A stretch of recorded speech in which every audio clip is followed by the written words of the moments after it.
Sorry to keep you waiting. That is perfectly alright. My data indicates clear skies in the coming days. Current conditions for maritime travel, optimal. I'll be ready whenever you are.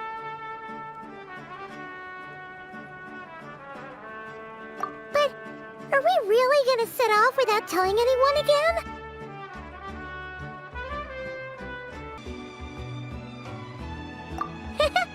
Funny you mention it. You'll never guess who Paimon saw on the way over. Hey! You didn't seriously think we'd let you leave without a farewell party, did you? No chance. Yeah, come on, Traveler. We've already made all the preparations. And most importantly, how dare you try and slip away without first paying your respects to the almighty Dragon Lord! A little bird told us you'd soon be leaving for Nod Kari.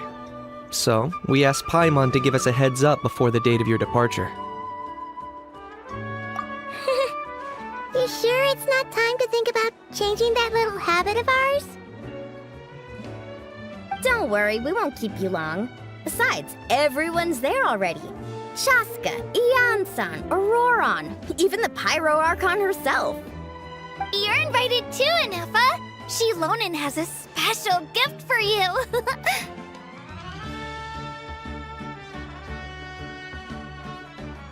Accompaniment request accepted.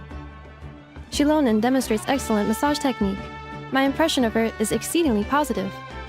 Wait, so robots like massages too? Or is it just that Shilonin really knows how you're wired? Alright, enough with the chit-chat.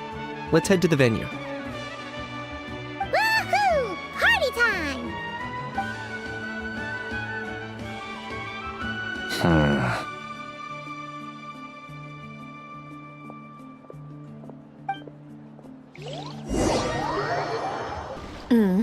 Spit it out, then. They've set off. Just as my calculations projected. About time I met this variable in person.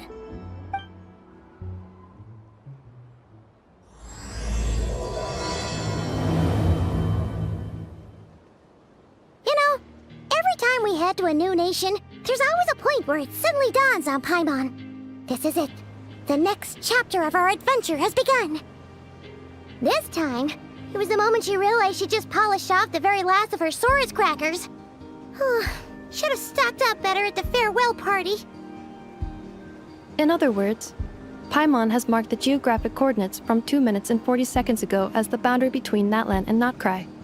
This deviates somewhat from the official coordinates stored in my database. Paimon meant more in terms of how it felt on a psychological level. Anyway, what about you, Traveler? When did it really sink in for you? Huh, that actually kind of makes sense. What about you, Ineffa?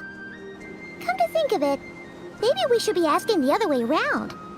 So, when you came over to Natlan, what was the moment you felt like you'd left Nod Kari? In that case, probably when my sensors could no longer detect the moon's power. The moon? You mean, that one we can all see in the sky?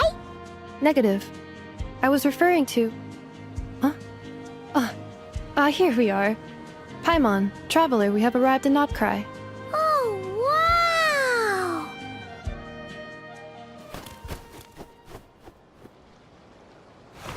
Paimon, Traveler, welcome to Nod Kari.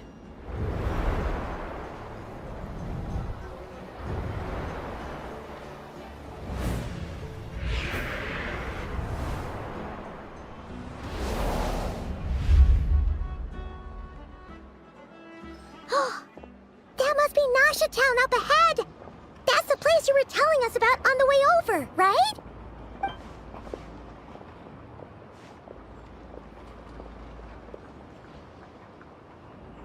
That is correct, Paimon.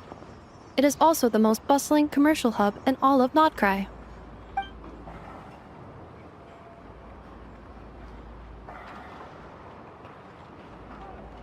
Oh, sounds like the perfect place to start trying out all the local specialties! Huh? Is something up, Traveler? Paimon, this is where our spaceship landed when Ether and I first arrived in Tevat. Huh? Are you sure? But how come you've never mentioned that before? Seems pretty important to Paimon. Well, because those memories are really hazy. All I remember is Ether waking me up and us leaving the ship. But just now, setting foot on this land, I felt something. The kind of power I sensed in those moments. Are you referring to Kuvaki? Kuva, what now? The locals refer to it as Kuvaki. It is a unique elemental force found only in Nod Kari, or rather, a pure, primordial form of elemental energy. That is correct. Another similar concept I have found in my database is the primordial sea. Legend has it that long, long ago, the moon that shines in the sky above us once rose from the land of Nod Kari. Modern geological surveys and meteorite studies conducted in the region have since supported this claim. So, when you mentioned being able to detect the moon's power earlier, you were referring to Kuvaki?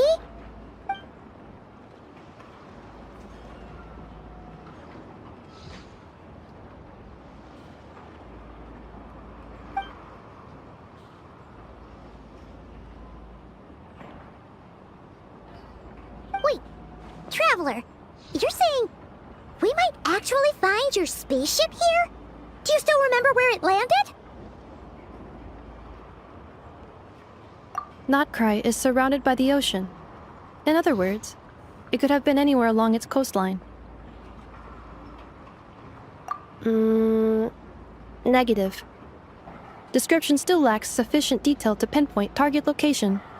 Hey, it's okay if you can't remember everything right away. After all, it's been a really long time. Let's just do what we've always done, and keep searching as we explore. Besides, what have you got to fear with your sidekick Paimon still here? I'd be more than happy to help you out as well. Our pleasure. Anyway, just knowing that your spaceship's here in Nod Kari surely counts as a big step forward, huh? Like we've crossed another boundary? Paimon couldn't have put it better herself. You sure are a quick learner, Ineffa.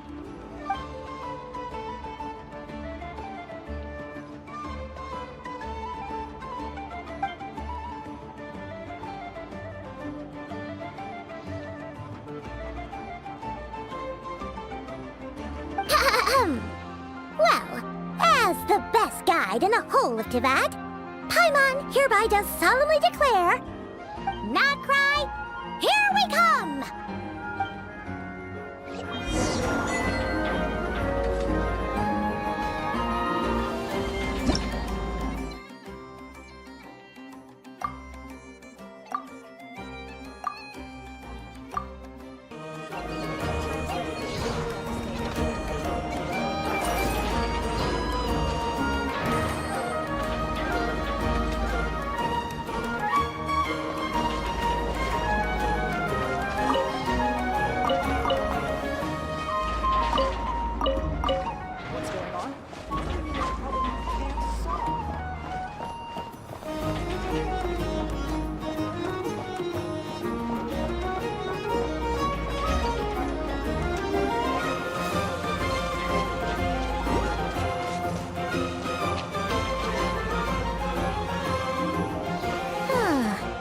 It just occurred to Paimon, if we were looking to put out a missing spaceship commission, or to learn more about Nod Kari, wouldn't it make sense to drop by the Adventurers Guild? The guild is located in Nasha Town. Simply follow this road and you'll reach it.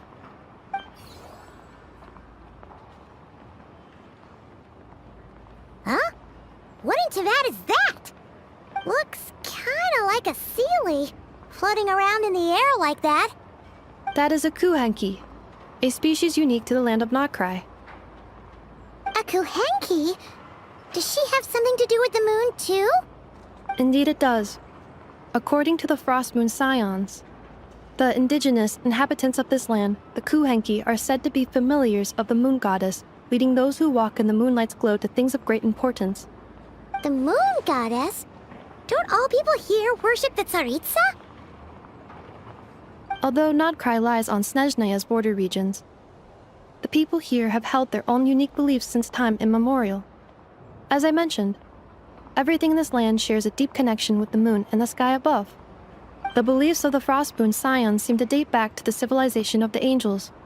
According to the documents in my database, even the 7 Archons did not exist at that time. Wow! So the origin of their beliefs goes back even further than the Archon War? Correct.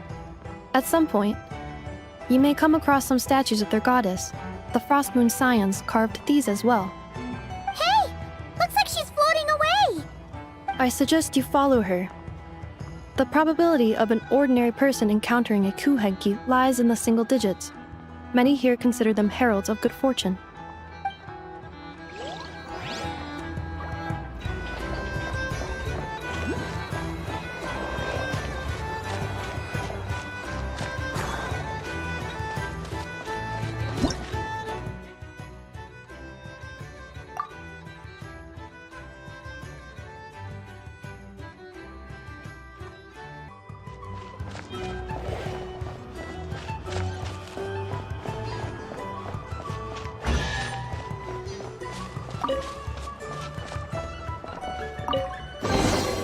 A reward on the road. Is this a travel guide? Huh. It actually led us to something useful.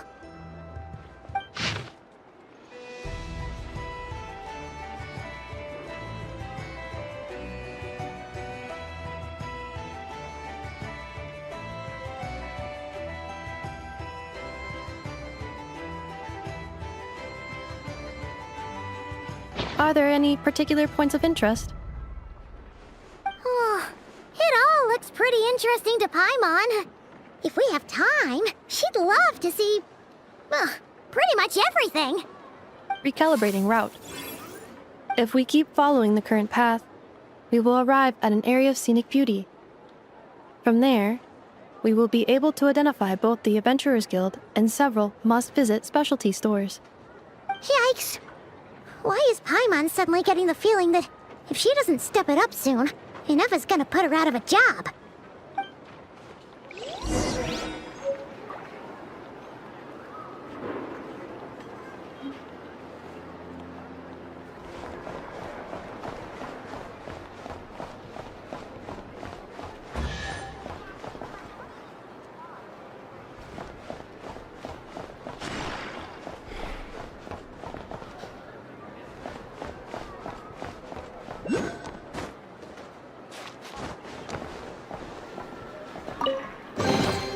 A reward on the road.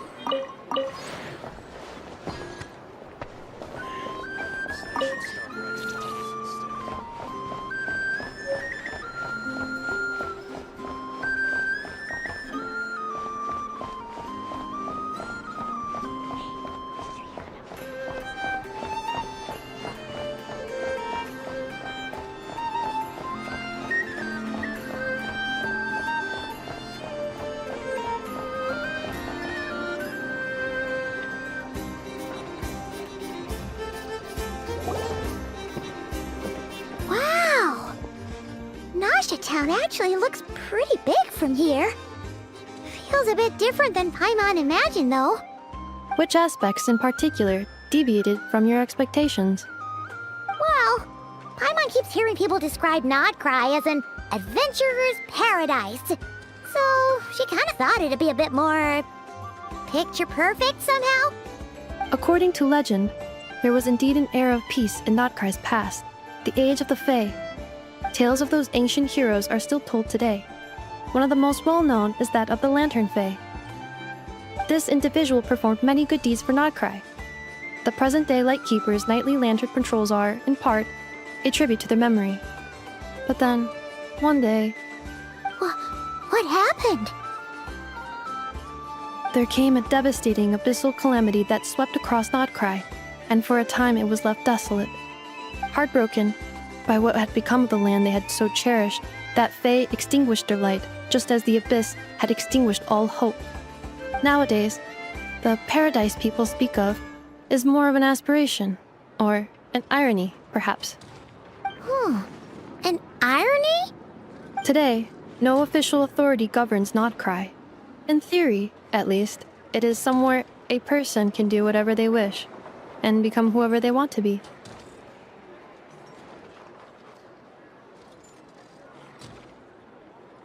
The Adventurers Guild is just over there, in Nasha Town's central plaza, and the flagship tavern is over that way. Hey, what's that building over there? You know, the biggest, tallest one. That is Aino's Boom and Blast Kuvaki energy cannon. It gets activated when the wild hunt threat level outside Nasha Town reaches a certain threshold. But according to the scan I just ran, the energy cannon appears to be malfunctioning, likely due to a recent discharge. The wild hunt? Isn't that the abyssal calamity you mentioned that's specific to Nod Kari?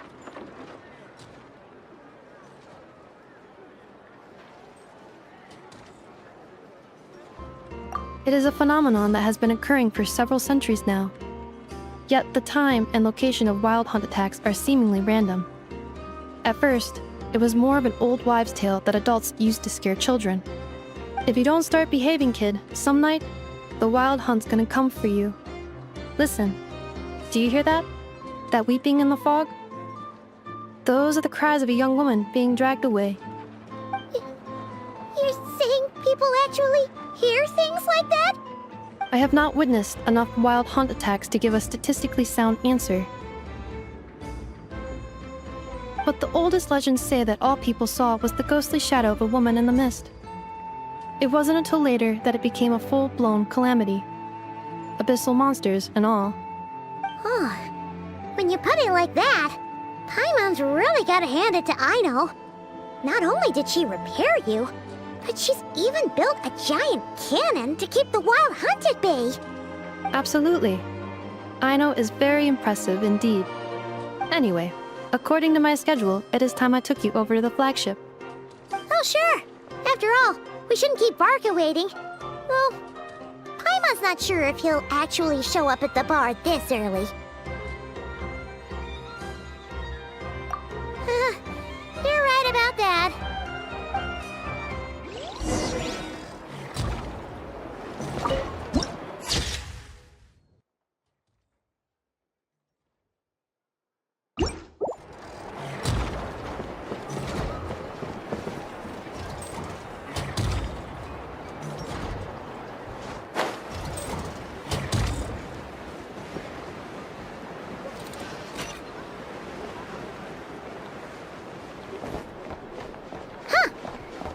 Adventurers Guild?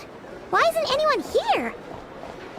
Does that mean that Catherine and Nod Kari actually gets to clock out? Anyway, let's come back later.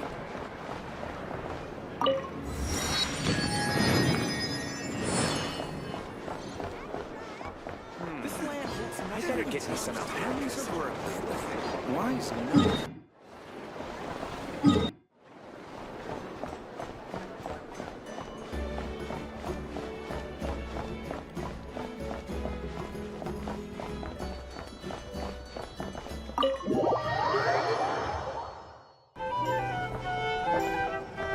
Here we are, the flagship.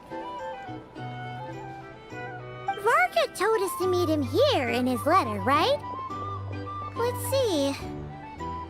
Varka? Varka! No matches, I identified. Huh. So he isn't here after all. Oh, guess we never did actually say we'd be arriving today. Hey, why don't we go ask the owner? If what they say is true, Varka's drinking prowess must have left quite the impression.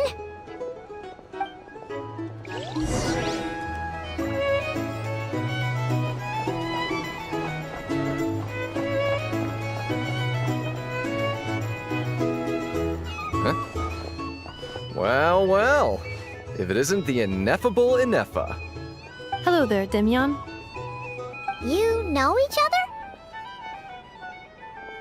Of course! Ineffa's a regular here at the flagship. robots are into booze too? Not at all. The energy conversion efficiency of alcoholic drinks is very low, and most of them are full of impurities.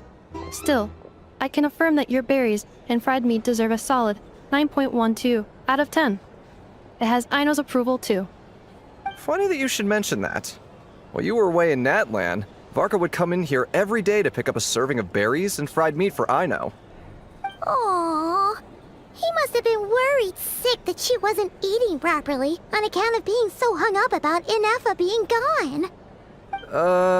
Actually it's 'cause Varka found out that Aino went wild after Ineffa left, gorging herself on snacks she normally couldn't get her hands on. So it was more worry that she wasn't getting a balanced diet. I think I might have just put my foot in it. Anyway, since you're back from Natlan, these two must be the ones Varka mentioned. The Traveler and Paimon, yes? Yep, that's us. So, from the sounds of it, you must be a close friend of Varka's too. Varka? Goes without saying. After all, he's the only one around here who's ever managed to stay standing after 10 rounds of the roulette special. Paimon can't believe he's made such a name for himself. Though, guess it's hardly surprising how. Right now? Must be somewhere near Anvan Tinyarvi. That's quite far from here. Huh? Where's that? It's a lake in the northern part of Nod Kari. Word reached him of trouble brewing around those parts, so he took his knights to check it out. Oh. So, we missed him? Varka knew you'd say that. So he specifically told me to make sure you stayed here and enjoyed yourselves. He sends his assurances that everything's under control. Well, if he's that confident, guess our only option is to accept. Anyway, it's not like there's any special cause for concern. He is the Grand Master, after all. Exactly. Plus, not only has he booked you into our finest room, he's paid for it in advance, too. Whoa! That's so generous of him! We might not have met yet, but Paimon's got a feeling that we'll get along with Varka like a house on fire.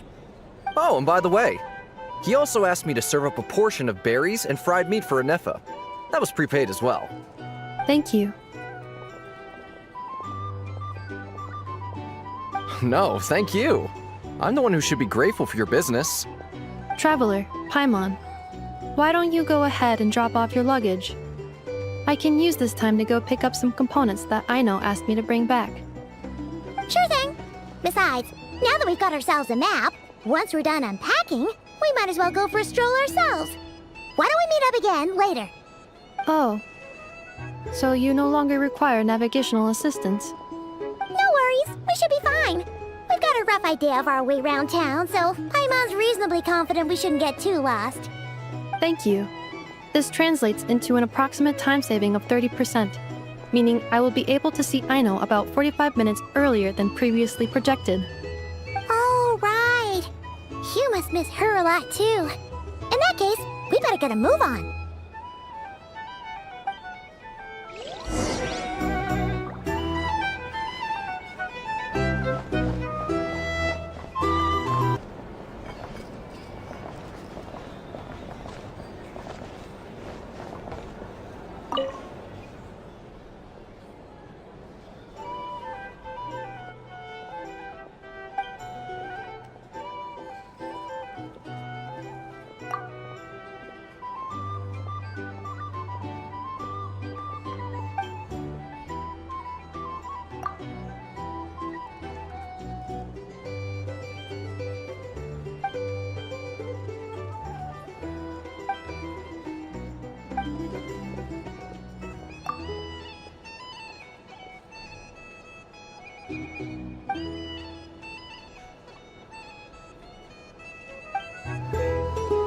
These are bounties.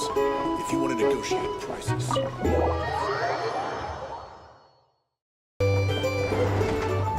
It's so noisy here. Back in my day, we'd...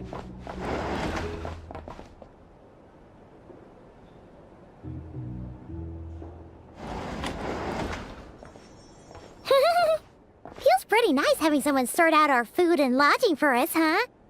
But is this really the flagship's best room? It's pretty big, make no mistake, but it looks a little worn out, right?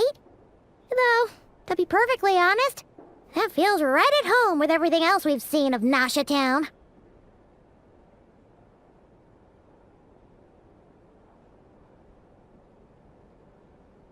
You mean it's got something to do with Nod Kari's history? Oh, that makes sense. But what exactly was this calamity?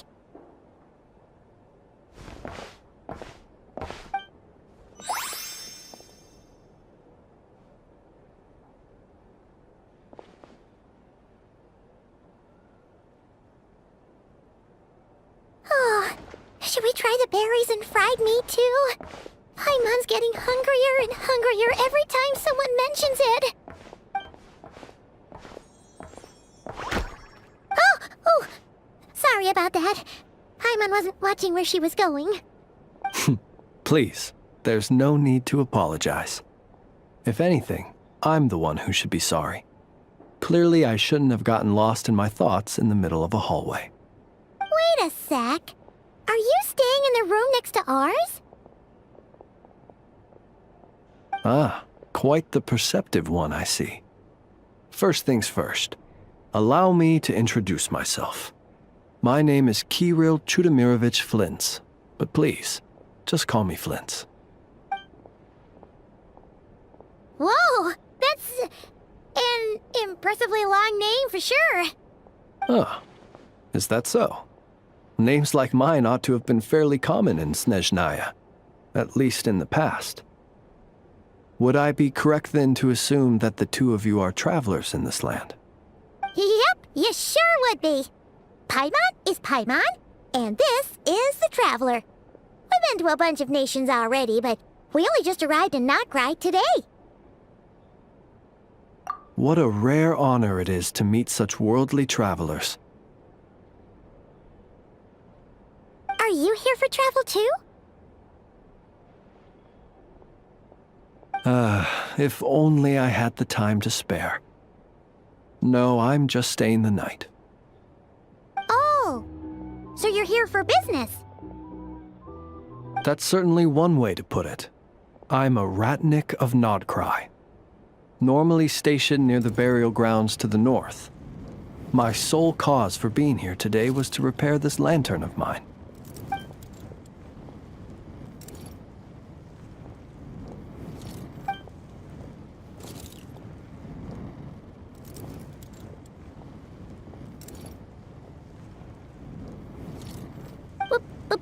Burial grounds? Your surprise is entirely understandable. Most people cannot even begin to fathom the idea of a life surrounded by tombstones and decay. But if you've heard of the calamitous abomination that is the Wild Hunt, you'll know that in their wake they bring a host of souls tainted by abyssal filth. That then is why we are stationed by the burial grounds, to hold the line where it is most vulnerable. Oh, so it's all about fighting against the abyss. Oh, sounds like a tough job. I thank you for your concern. But in truth, I've long since grown used to it. In fact, I like to think it rather suits me. If anything, I'd say I prefer the peace and quiet of a graveyard to the hustle and bustle of urban life. Paimon sort of gets it now. But even so, she is still pretty sure she could never get used to living in a graveyard herself. For one thing, she'd be too scared to fall asleep at night. Oh, I assure you, there's no need to worry on that account. The kind of ghosts you find in cemeteries aren't too big on talking. But even when they do, they're usually far more discreet than the living. Well, would you look at that? Who'd have thought we'd end up chatting this long? Must have a lot in common, huh? Forgive me, but I must excuse myself, for the time of my appointment draws near. And in terms I'm sure you'll understand, a lanternless Ratnik is like a mapless traveler. A serious conundrum indeed. Oh Oh, sure. In that case, you go right ahead. We won't keep you any longer. Not at all. Should the opportunity present itself, I'd gladly continue our conversation another time. You're always welcome to come visit my grave. The grave I stand watch over. Your visit would bring much-needed light to that place of final rest. Right. Well, if we get the chance. Then allow me to wish you a traditional Ratnik's farewell. See you by the graveside. Ugh. Jeez. What a weirdo. Not to badmouth him at all. In fact, he seemed pretty cultured, but at the same time, kinda spooky? Must be all that time he spent around graveyards. His lantern? No, not really. You mean, 'cause it was broken? Huh. Guess you've always had a nose for stuff like this. If you're worried, you can always ask him the next time we cross paths. Hey, don't you start spouting all that weird stuff too.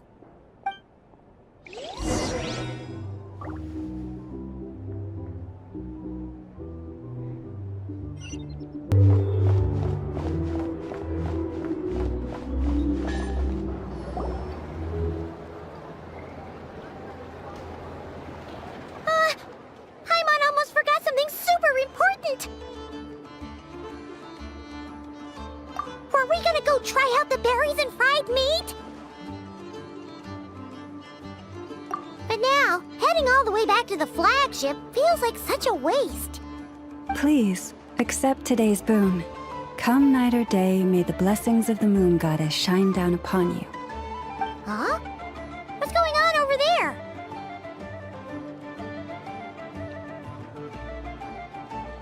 Wait, free food?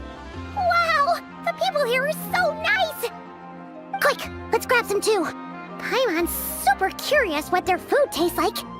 Moonlight illuminates the path before you, travelers from afar. Huh?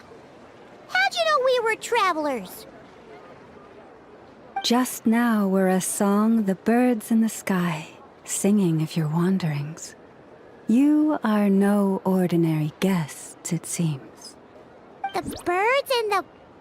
what now? Forgive me. I should not have laid the words of others out as a welcome mat for our very first meeting. You, too, must be wondering who I am.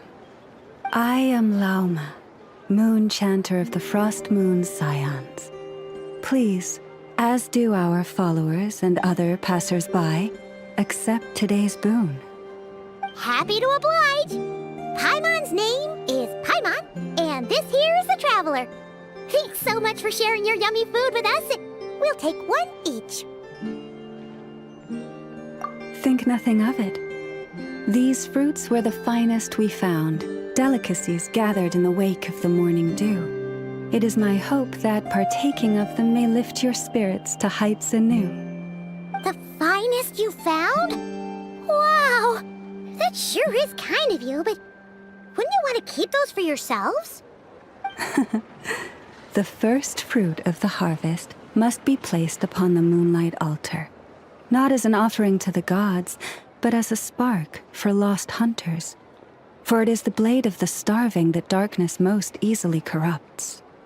As perhaps you have already heard, we Frost Moon's Scions revere and worship the moon goddess.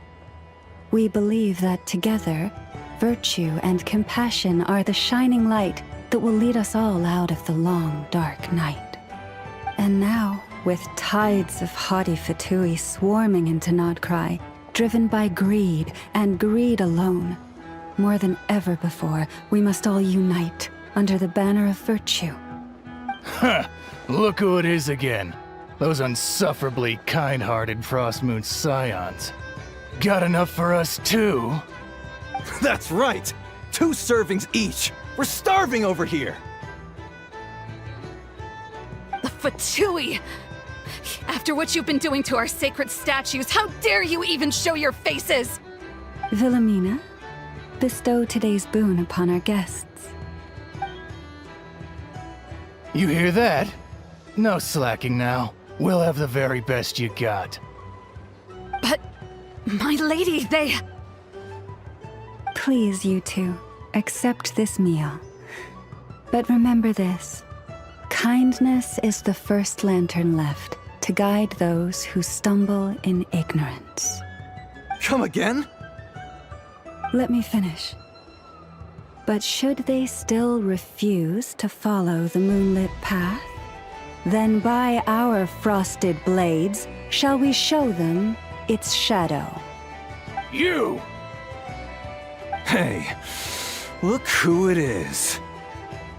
Tch, whatever. Just you wait. We'll be coming for you next. Huh? Where's the meat? Who wants to eat this garbage? Those stooges really are the worst.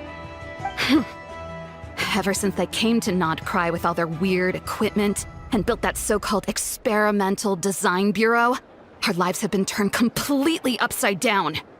Judging from how they reacted just now, it seems the Fatui already know who you are. Well, we have gotten in their way in pretty much every nation we visited, so we're probably at the top of their blacklist by now. I see. Then, on behalf of the Frost Moon Scions, I thank you for the goodwill you have shown us.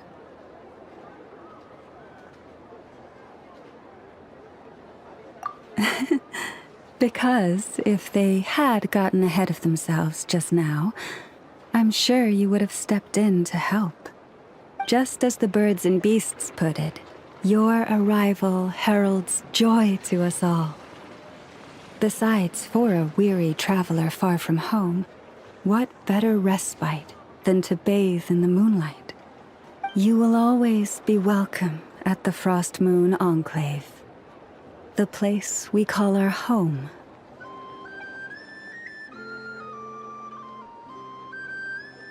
May we meet again in the moon's gentle glow.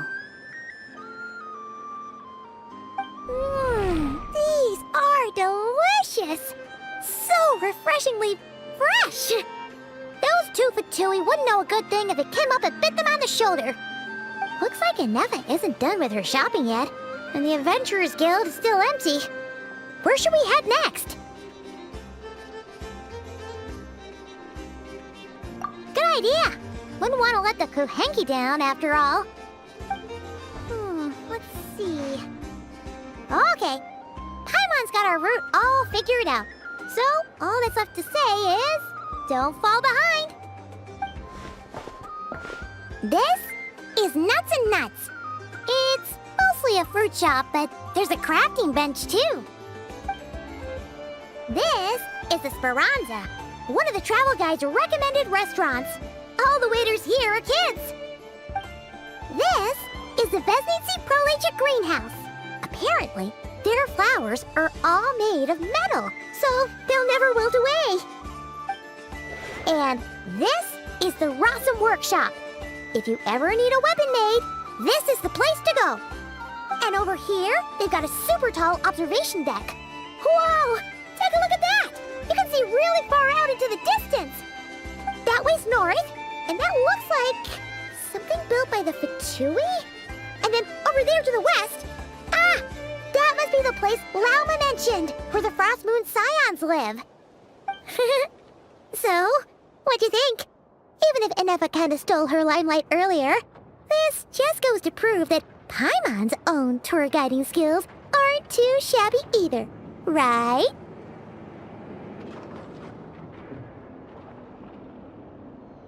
Hey, come on! Would it kill you to compliment Paimon?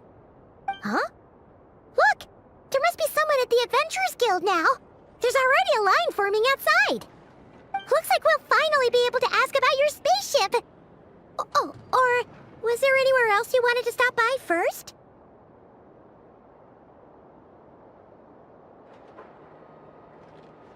Where? Which one are you... Oh, now you mention it, Paimon's noticed it too. Ugh, Better not be who she thinks it is. Anyway, where we go first is completely up to you. Either the Adventurers Guild, or that suspicious-looking shop. A word of warning, though. If we step into that shop, be sure to keep a very close eye on your Mora.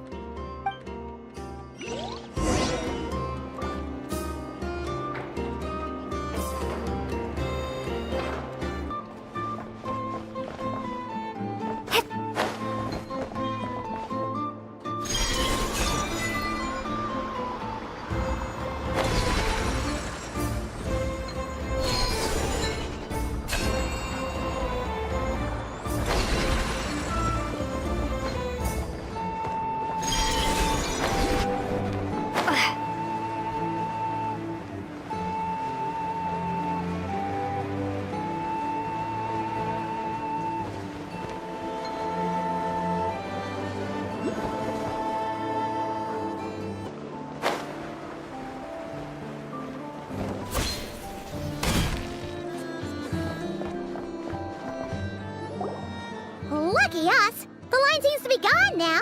Come on, let's go say hi to Catherine! Hey, Catherine! We meet again!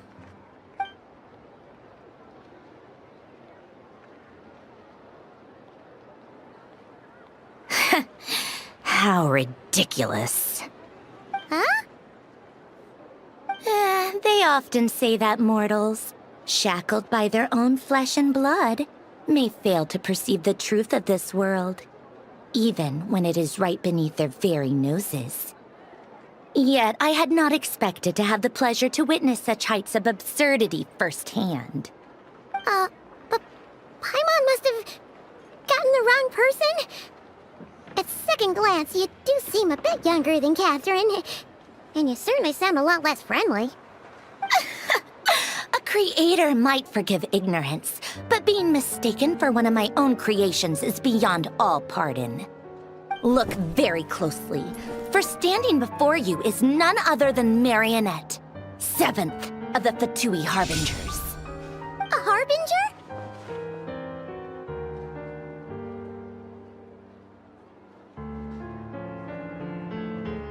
I told you already, I'm not Catherine. Just how obsessed are you with my machines?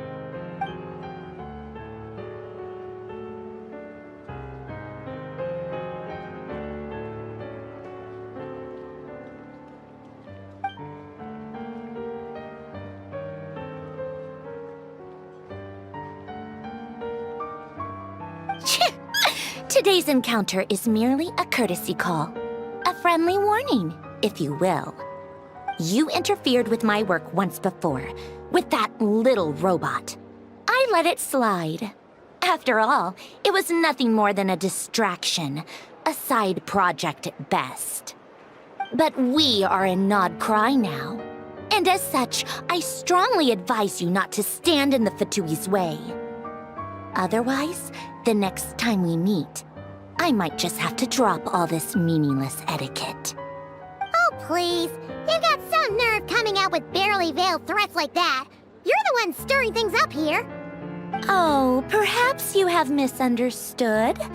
Just because Nod Kari lacks a ruler at present, that does not mean it should not be ruled. We Fatui are simply establishing a new order. Yeah, right. More like shady experiments, judging by your massive, creepy research facility. I've said what I came to say. What you do next, only you can decide. So why don't you start by using your already limited processing capacity to calculate your even more limited options? And, being the refined young lady that I am, I shall indulge you just this once. Ad Astra Abasask.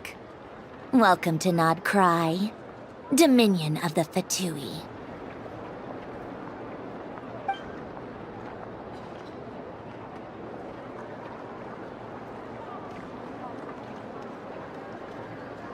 Ugh! Paimon's so mad right now! How can anyone so obviously evil be so annoyingly self-righteous? But if a Fatui Harbinger is here to greet us in person, That can only mean one thing.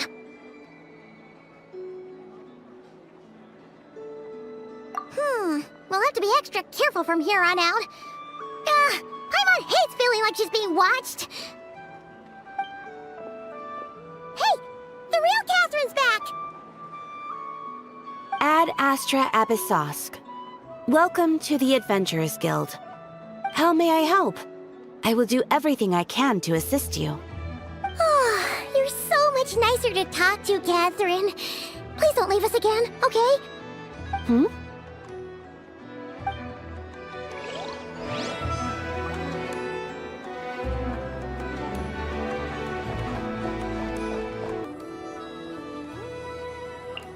Come with me.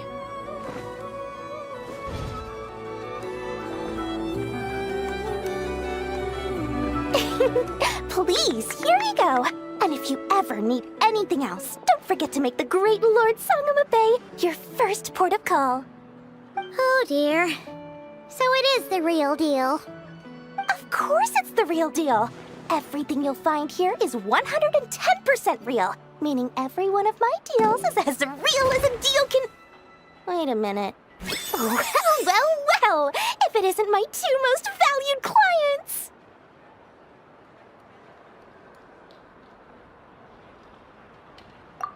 And with no small thanks to your munificent patronage.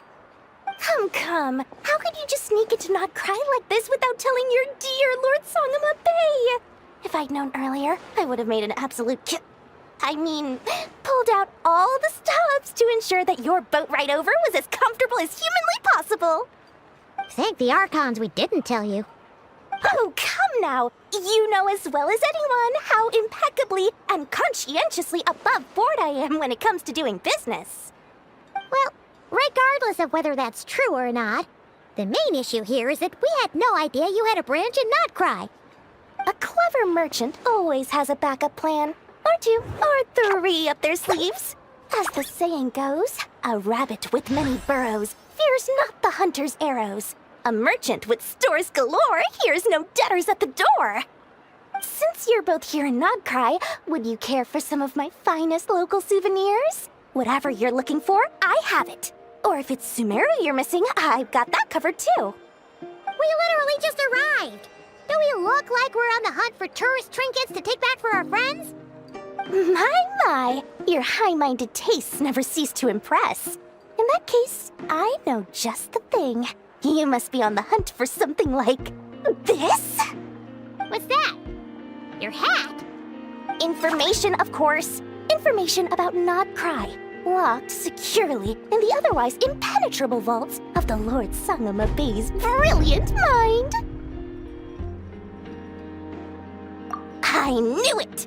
I just knew you'd appreciate the value of my wares. On the back of all our pleasant dealings in the past, I'll even take a hit by throwing in some insider info for free.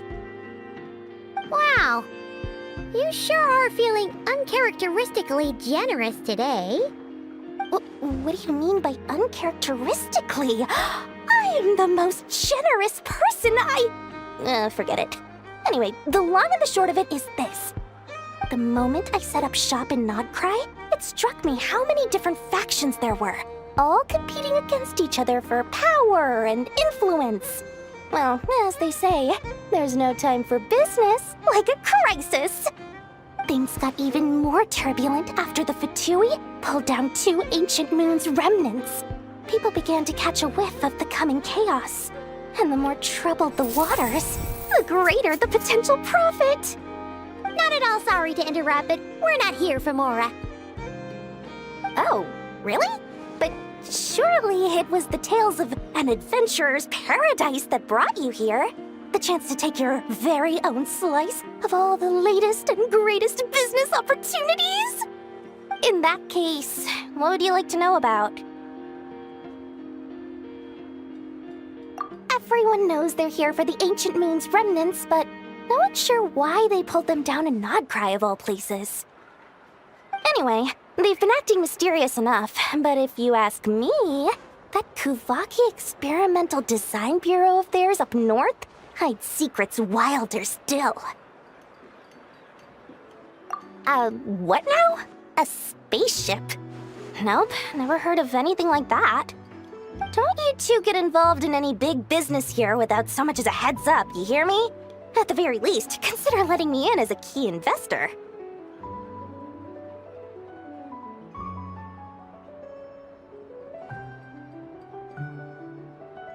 Oh, they're an organization set up to keep the locals safe. Apparently, they have a long and glorious history, and they're made up entirely of volunteers.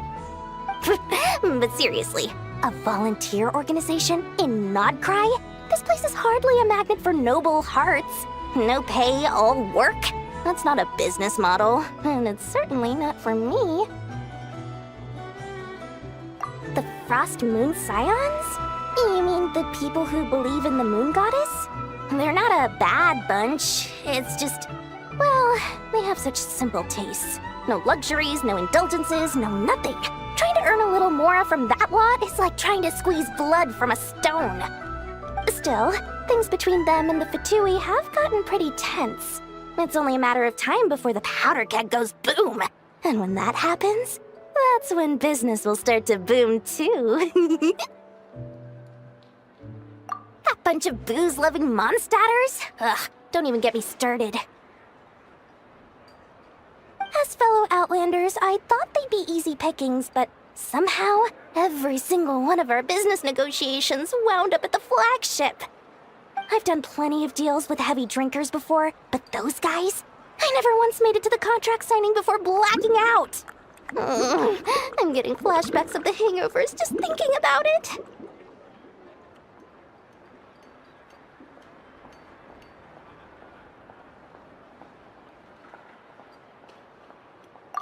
Oh, I almost forgot to mention. Sooner or later, you'll no doubt end up doing business with some other merchants in Nod Kari. And someone's bound to mention a place called the Curatorium of Secrets. Listen to my advice. Do not, under any circumstances, go there, no matter how much trouble you're in. The Curatorium of Secrets? What do they get up to there?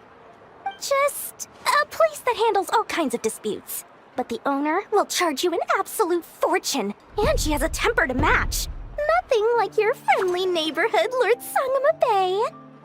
You're not just saying that to stop your competition from undercutting you, right? When did that little pipsqueak get so sharp? And after I gave them all that info for free just to win them over. What do you mean? Of course not. I'm only thinking about your wallets. I mean, on behalf of your wallets. You're really not convincing anyone, you know. All right. Business is a cutthroat business. I won't argue with that. But I'm not lying about that boss lady. Not only did she make it into my top 3 people not to mess with in Nod Kari, she's also in my top 3 people most eager to trade in favors. Seriously? It feels like you're just bad-mouthing your rival now. Fine. If you don't believe me, go see for yourselves. We might both be from Sumeru, but compared to hers, my conscience is so large, why, it could fill 3 whole palaces of Alcazar's array. But when you realize what I'm saying is true, don't say that good old Lord Sangama Bay didn't warn you.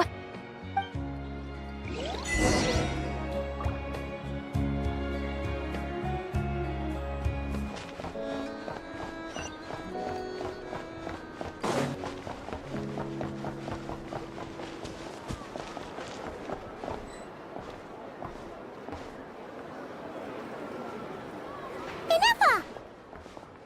Hello. I was just about to start tracking your whereabouts. Did you manage to get everything Aino asked for? I did. What about you? Do you need me to navigate or introduce any more places around town? Not for now. We've seen most of it already. We probably need some time to process everything we've learned, though. Any progress with the spaceship? No. Catherine came back just now, so we asked her, but even she hasn't heard a thing. One possible explanation is the vast stretch of time that has elapsed. Additionally, given the limited resources available in Nod Kari, it is entirely plausible that the wreck was scrapped for parts, or even mistaken for a pile of broken machinery. Aww.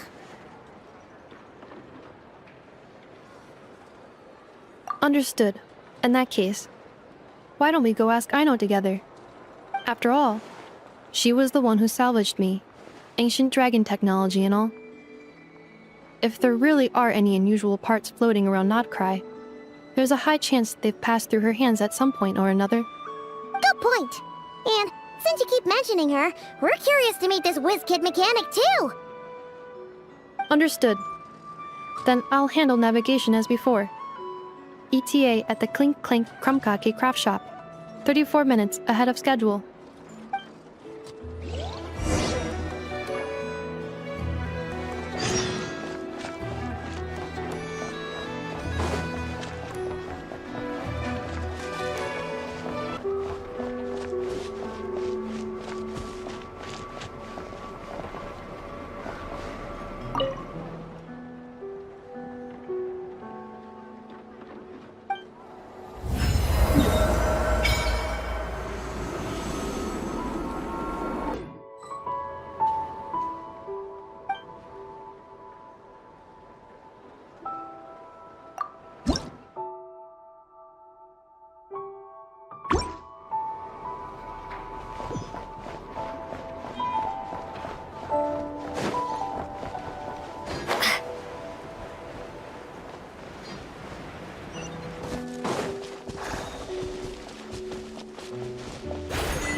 Over there! Let's go help it out! Huh? That's weird. Why isn't it responding? The tides of Kuvaki affect everything in Nod Kari. So much so that many creatures have evolved a kind of dependency upon it, growing stronger or weaker as it waxes and wanes. This little animal must have been caught here unprepared. So you're saying we need to use Kuvaki? Paimon will leave it to you guys then. Don't be scared! We'll get you out of there soon!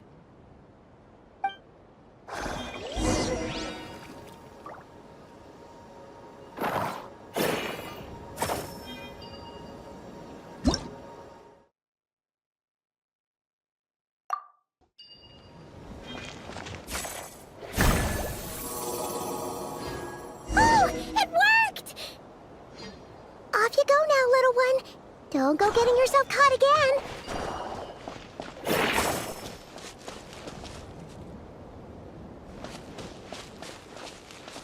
Deal. I'm in.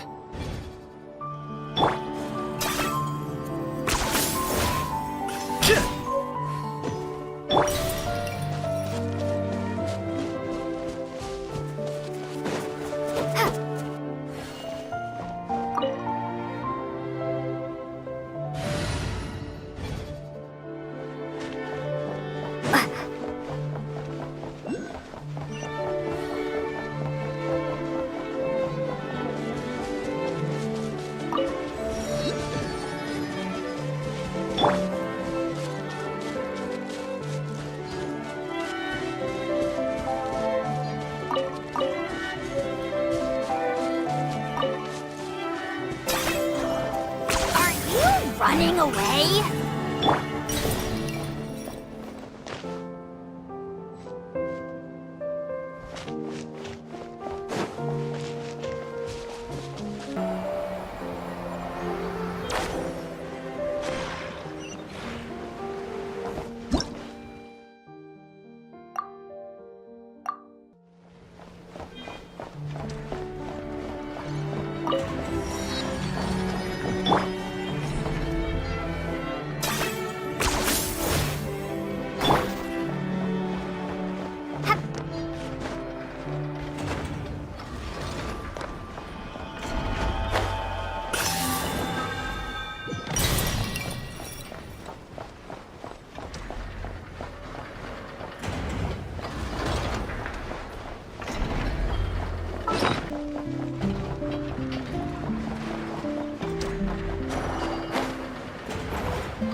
Here we are.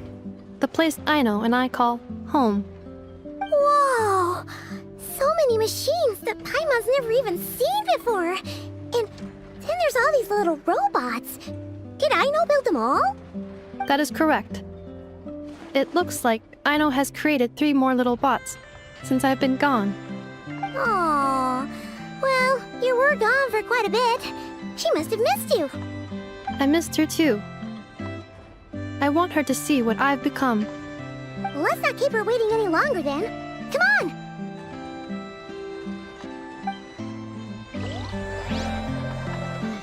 Aino, I'm back.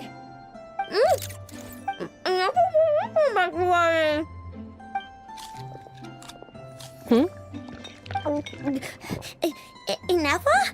You're back significantly earlier than I expected. Like a whole 30 minutes at least. Everything went very smoothly, which saved me quite a bit of time, so I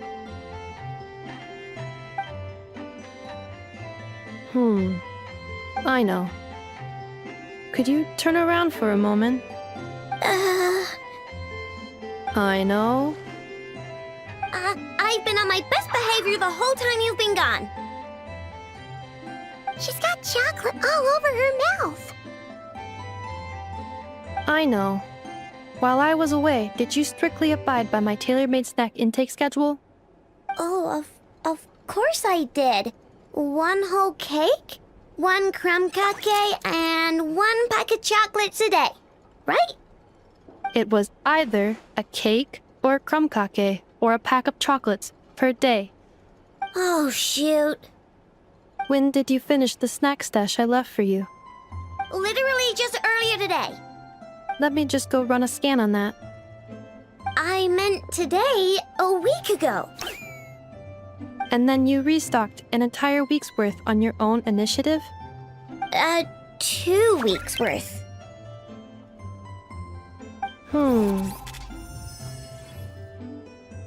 Why does Paimon feel like the roles in this household are pretty much the opposite of what she imagined? Calculation complete. Aino's recommended snack calorie intake for the next 4 weeks. 0. No fair! You're a meanie, Ineffa. This is what happens when you break an agreement. Oh, come on! Don't do this to me! I only ate a teeny bit extra every day. Just a teensy-weensy bit extra. That is objectively not a teensy bit extra. Oh, seriously? If you'd only arrived half an hour later, I would have had everything cleaned up and you wouldn't have noticed a thing. But now that I think about it, you even said you'd come back a bit earlier than you did, so I wouldn't have to worry. But then, you were away so long, and I was so worried about you. And that's the only reason I even... Oh. I know. I am very sorry to have kept you waiting. I'm back now. Welcome home. Oh. So, will I be able to keep eating snacks as usual now? Negative. Aww. Okay. Well, given that I am later than I initially projected, I'll let it slide. But just this once. Thanks, Ineffa! You're the best! I know. Allow me to introduce. It's the honorary knight and Paimon! I know. Uncle Varka talks about you guys all the time. Nice to meet you, I know. Ineffa's told us all about you, too. Huh? Really? She actually said that about me? Well, she's not wrong. Oh yeah, so, you're here to see Uncle Varka, right? A couple of days ago, he suddenly said he had to head out on business. And and that he might not be back for a while. He asked me to let you know if I saw you. Yeah, we heard about that at the flagship. Did he say what he was doing? Nope. Just told me to take good care of you guys and make sure you feel right at home. Oh, shoot. Please, take a seat.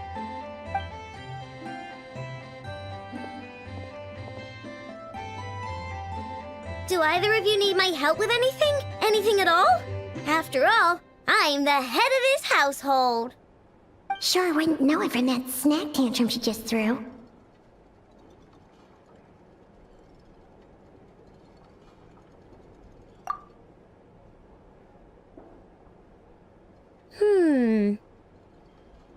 A spaceship, huh? From outside to that? Exactly. So, ring any bells? No. Oh, you sure? Nope means nope. Never seen the slightest trace of it. More specifically, by nope, I mean, I've never seen a single piece of tech in all of Nod Kari that might have come from out of this world. Not in any new machines or in any old ones either. Huh. What I know means is that your spaceship almost certainly has not been disassembled nor repurposed as parts for other machines. Oh, so that's what she was getting at. Yep. I've taken apart pretty much all the fun stuff in this city at one point or another, but I don't recall ever seeing any components that were anywhere near that special. So, either your spaceship crashed somewhere it's never been found, or someone did find it and then hid it really, really well. But who would even do something like that? Beats me. Maybe someone who thought they could stash it away for a rainy day. Just like how I sometimes hide snacks in the...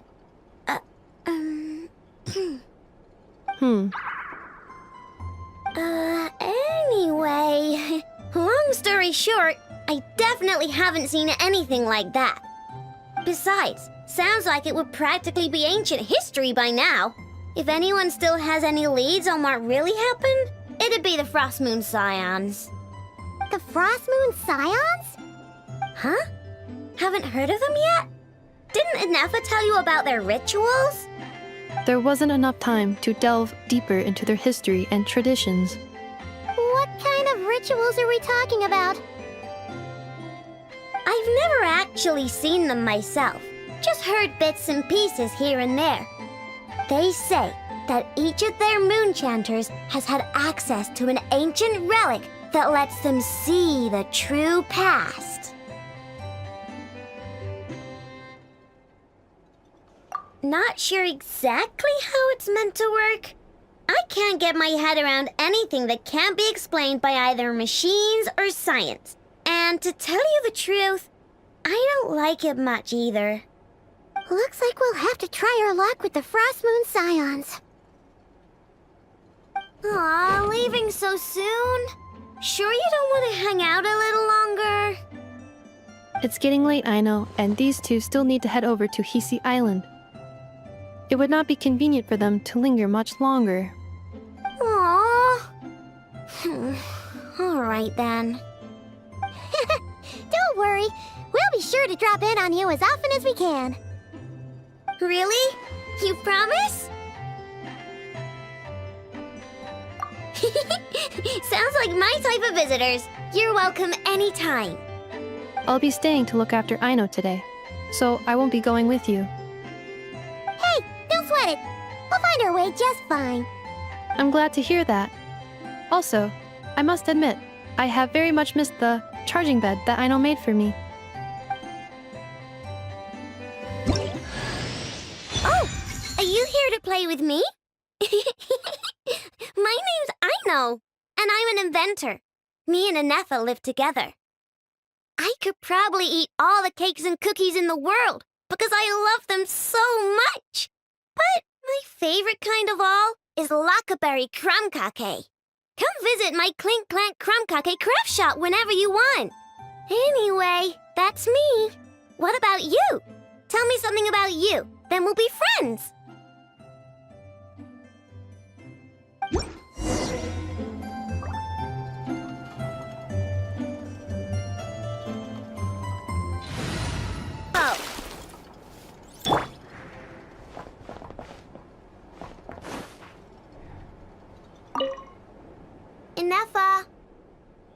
Yes, Feeling comfortable? I am indeed. No bed in the world is as comfortable as this one. Ineffa, Yes, want me to increase the charging rate? please if you would. Thank you, Aino. Ineffa, Yes. I'm hungry. In that case, please enable quick charge mode.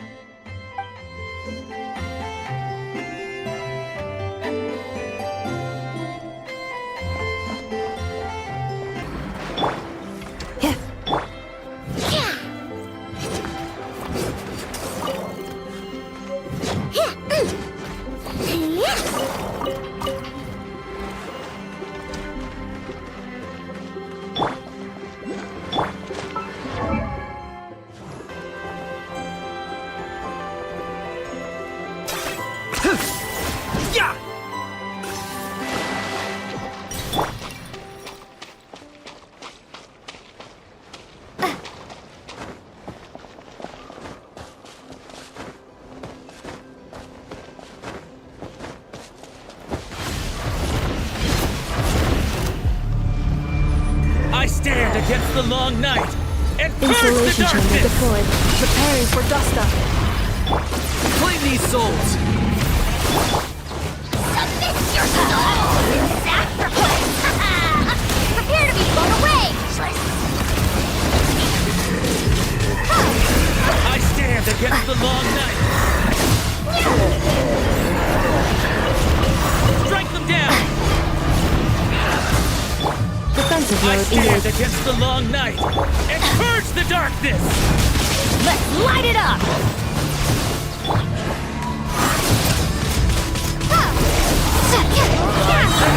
Locked on!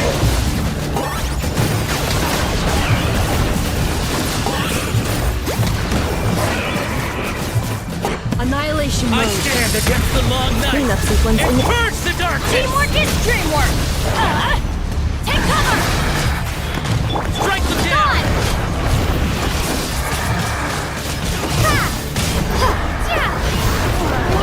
I stand against the long night and purge the darkness! Lord of the night! Submit your soul in sacrifice! Strike them down! Strike them down! Everybody stand back! Let's light And purge the darkness! Teamwork is dreamwork! Windblade! I got him cornered! Flying the North wins!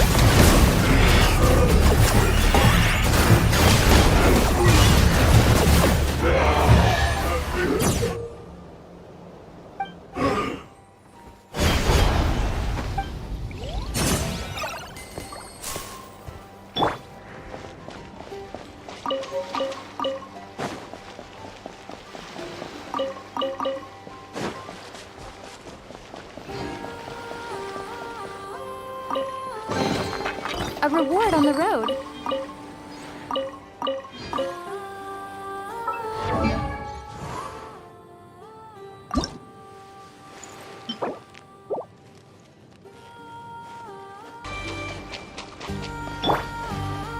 Are you running away?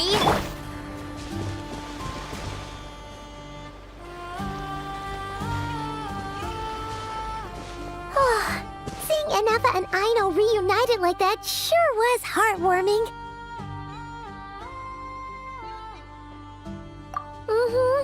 We should definitely hang out with them more in the future.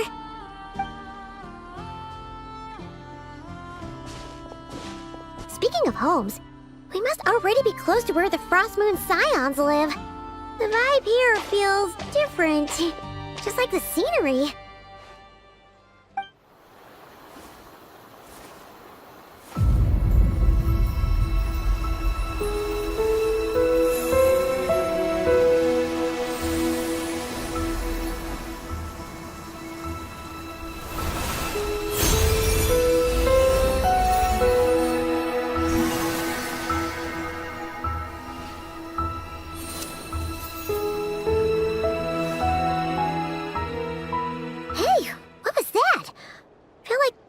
sort of breeze blew by, and then the petals suddenly turned into... Huh? Is that... a Kuhenki? She looks different from the ones we saw before. Hey there! What's your name? Huh. Doesn't seem able to speak.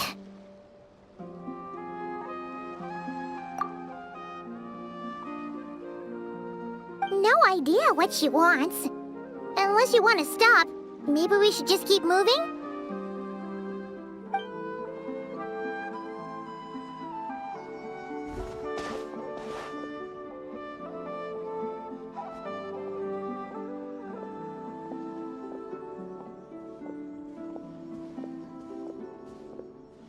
She's following us!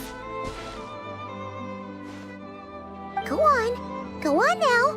We've got stuff to do. Best you find someone else to hang out with.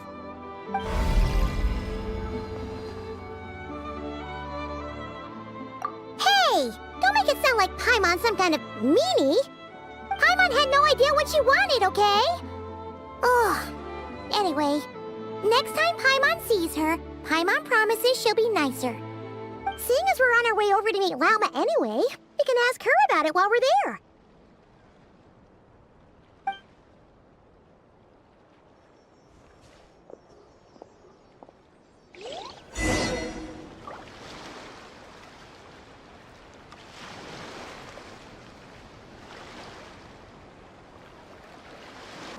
Hi!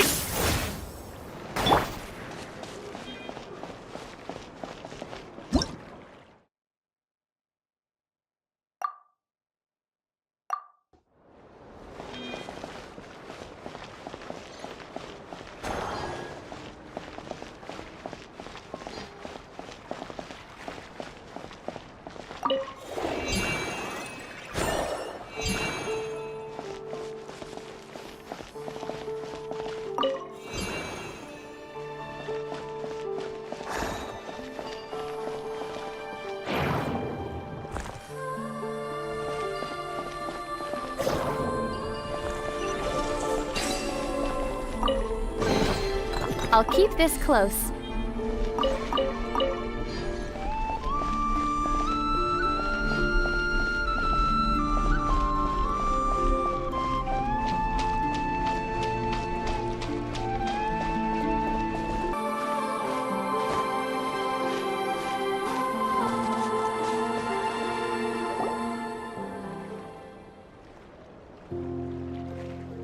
Huh? Hey, look! Isn't that Lauma? The moon chanter? Let me take a look at your wound. You must be more careful. Doesn't matter how much of a rush you're in, your safety always comes first.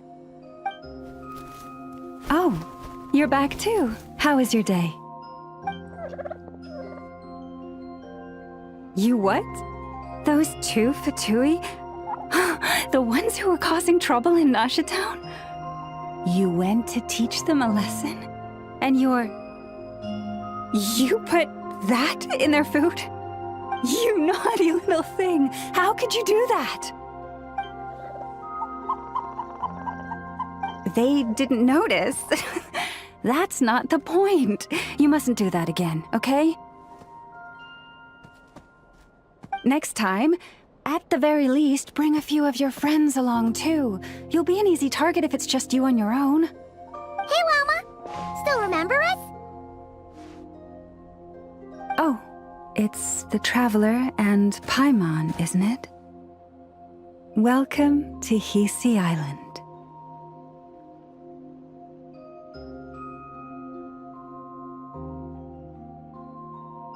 Not at all. Those who come with kindness in their hearts are always welcome with the Frost Moon Scions. Were you just talking to those animals? I was indeed.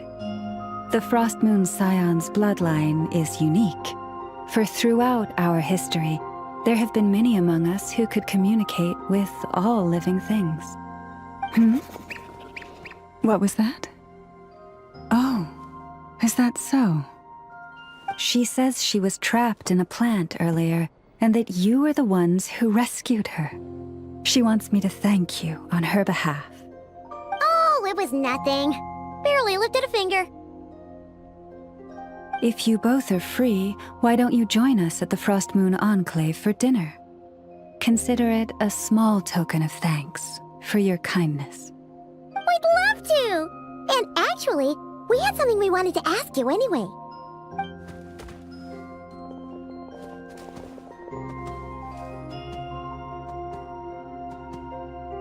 Oh. You're interested in the story of Kutar? Kutar? Yes.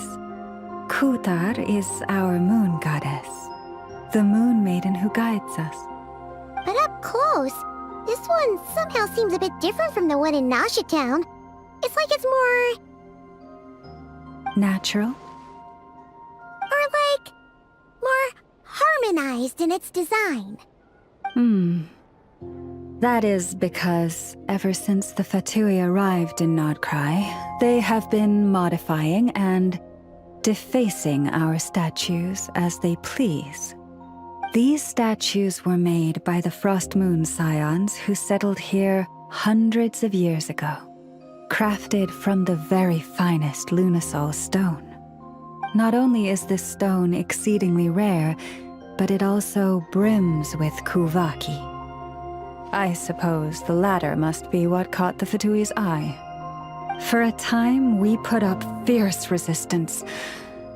But now, this is the only one left that still retains her original form. We heard they even pulled some ancient moon's remnants down from the sky. That's right. The two largest remnants landed in Nod Kari. One here on Hisi Island, and the other on Paha Isle. The Fatui built their research facility on top of the remnant over on Paha Isle, but they've had their sights set on the one here, too.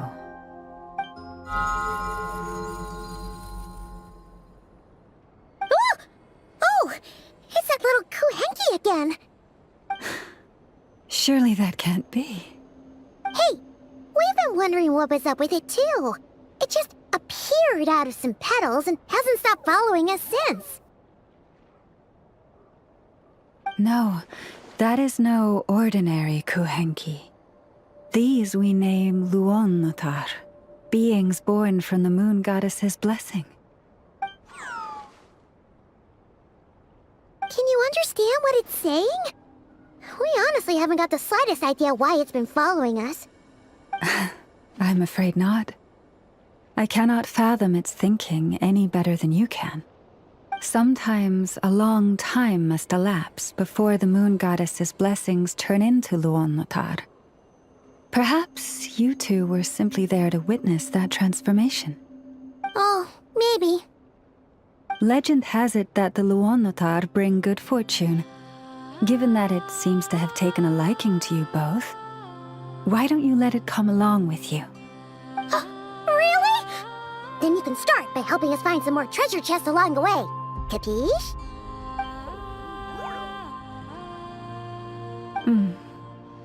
Twilight approaches. If you would hear more of the moon's story, then let us make our way to the Frost Moon Enclave. Beneath the gentle moonlight, I shall share this tale in full.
Oh, Lady Lauma, you're back.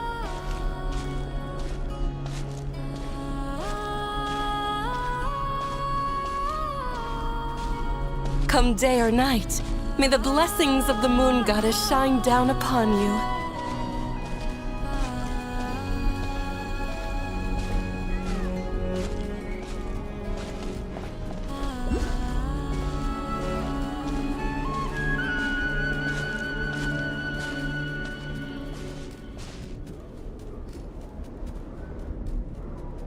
Lauma, you have returned. Wilhelmina, this is the Traveler and Paimon. Kindly arrange for 2 additional dinner settings for our honored guests. Of course, my lady. Wow! Everyone along the way here pretty much saluted you. Are you, like, super important around here? I am but a moon chanter, one entrusted to convey the moon goddess's will. Nothing more. She's just being modest. The Moon Chanter holds the highest rank among us Frost Moon Scions. Lauma is our leader. Wilhelmina? I know. I'll send word to the kitchen. 2 meals coming up. Whoa! Paimon had no idea you were such a big shot. It is merely that the unique traits of our bloodline have manifested themselves especially strongly in my person. That is no accomplishment of my own. Please, follow me this way.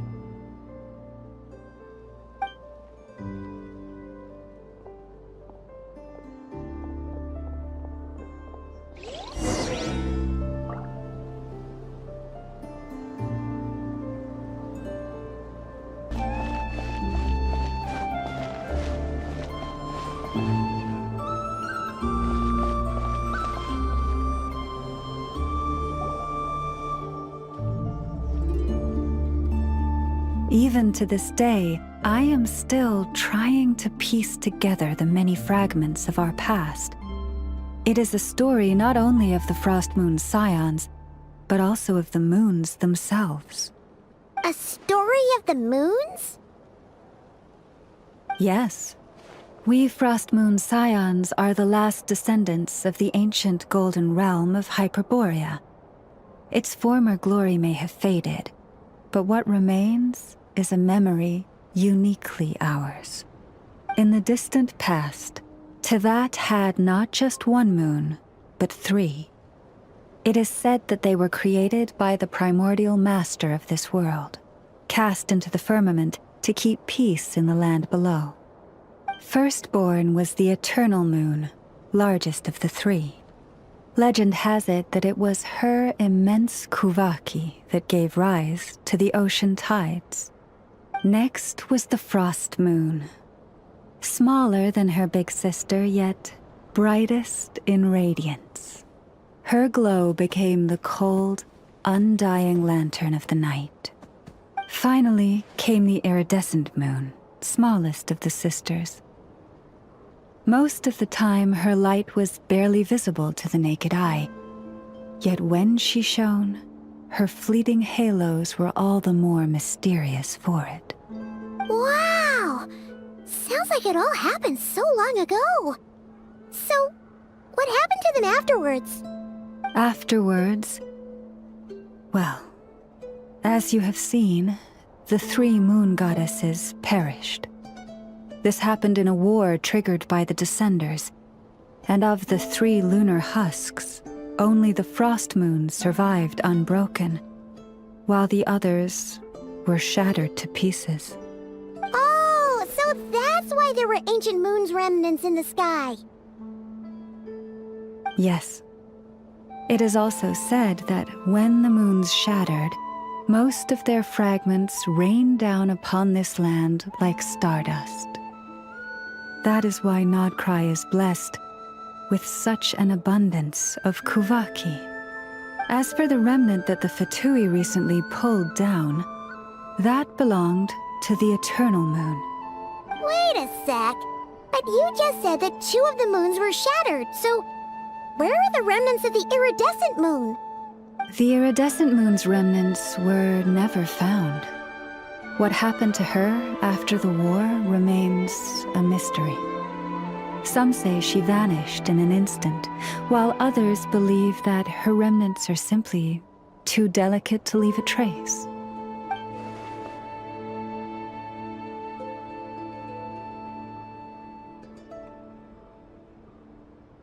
Yet, though the era of the Three Moons has long since faded into legend, successive generations of Frost Moon Scions have always passed down a prophecy that one day the Moon Goddess would return. And in the end, that prophecy did indeed come to pass, though not quite. Lady Lauma! Lady Lauma, are you there? Cappy, what is the matter? Lady Lauma, it's my daughter, Karina. Her illness. Take me to her, right away.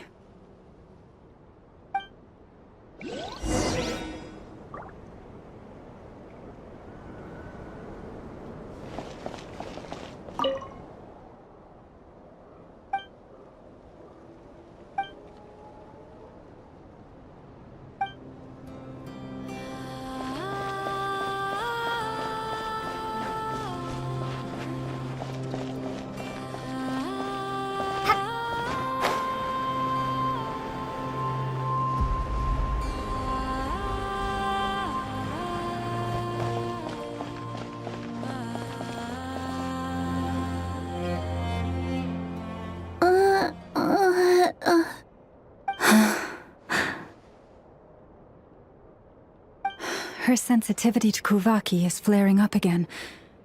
After her last treatment, did you follow my advice and seek medical help in Nasha Town? But those doctors are all Snezhnayan. They're outsiders, compatriots of those brutes who invaded our homeland. How can we possibly trust them? Not all outsiders are enemies, Cappy. They've been treating this condition for generations. They have the experience we lack. But we're Frost Moon Scions. Should we not remember what the outsiders did to our moons? Surely the Lady Kutar will reward our devotion. But Cappy, Kutar is long... This isn't the time for a debate. O lost child, snow-swept and buffeted by the howling winds of the frigid night, let not the silver flame within you fade. By the frost moon's grace, I shall warm you, curled up as a fledgling in frozen soil. Praise be to the Moon Goddess, my Karina.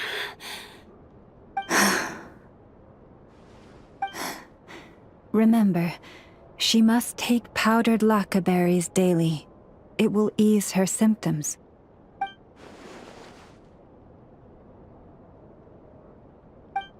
Llama? Philomena, what is it? Dinner is ready.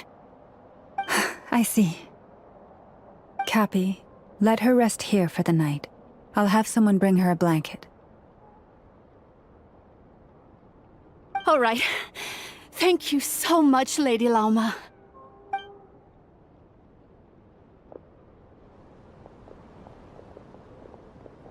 Will she be all right?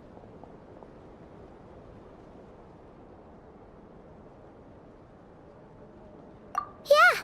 If there's anything at all we can do, please don't hesitate to ask. Thank you for your kindness. For now, though, Karina should be fine. She'll be feeling a lot better tomorrow.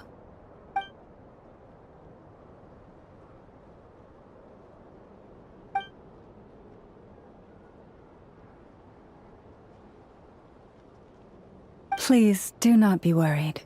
Come, let us head to dinner. I believe you still have some questions for me.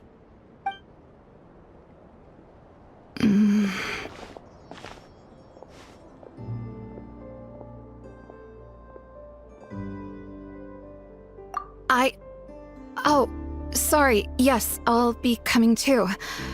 I was just thinking about something. Oh?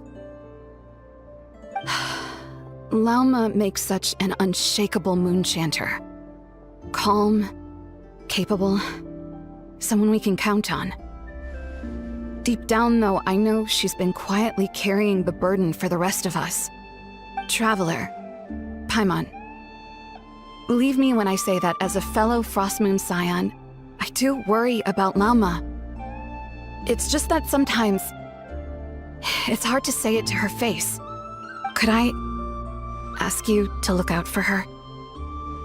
I can tell she really trusts you.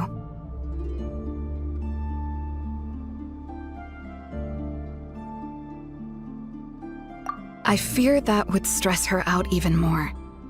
Sometimes I really admire her strength, but at the same time, I can't help feeling powerless myself.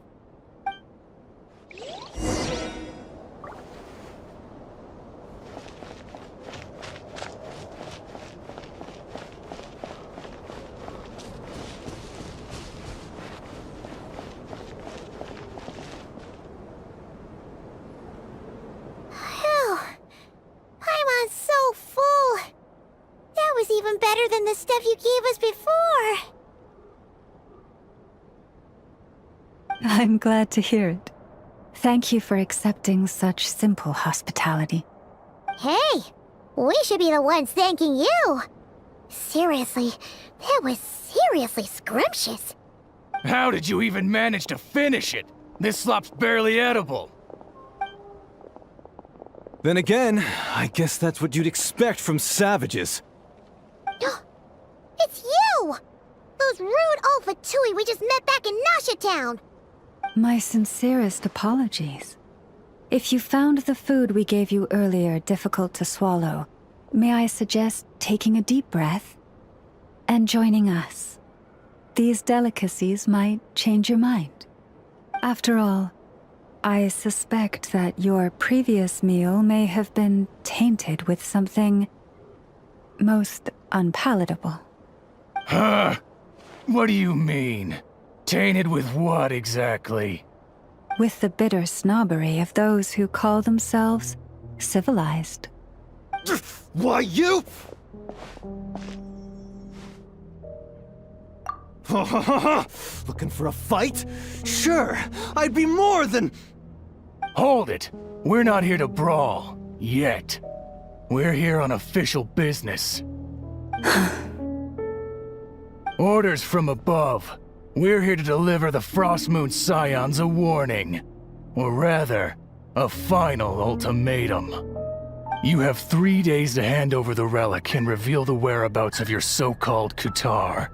If you fail to do so, the Fatui will immediately begin the cleansing of Hisi Island. Which, by the way, is the sovereign territory of the Tsaritsa of Snezhnaya. What insolence! Your demands are outrageous! For generations, this land has belonged to the...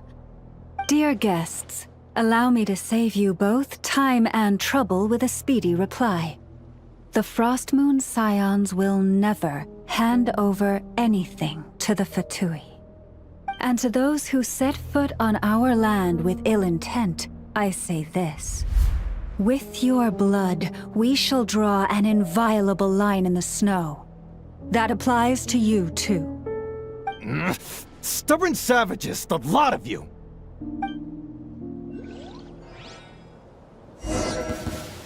Now it's time. Who's there?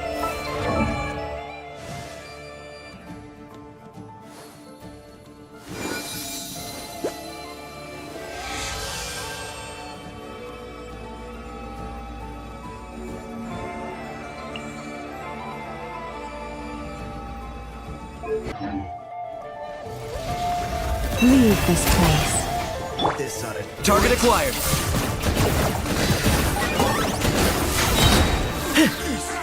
Claim these souls. Everybody stand back! Let's line it up! There! Especially not when it's Preparing for dust up. measly and Defensive mode engaged. you must pay! Sure. You'll pay for this. Mark my words.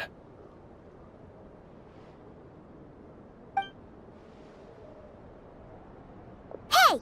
you're so tough, get back here and put him up! Huh. Guess all they're good for is running away. I'm so sorry. You've had to put up with far too much unpleasantness today. Come on, it's not your fault.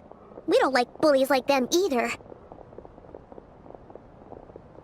But still, they mentioned a relic and Kutar. What exactly could they be after?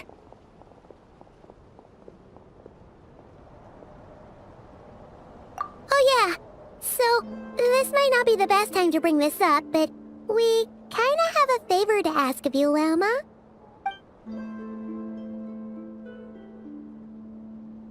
I see.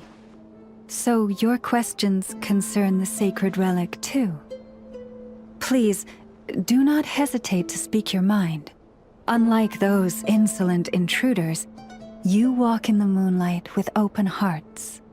You stood by us when we needed your help, so it's only right that I return the favor. But let us continue this conversation somewhere more fitting. As it happens, there's something I'd like to show you, too.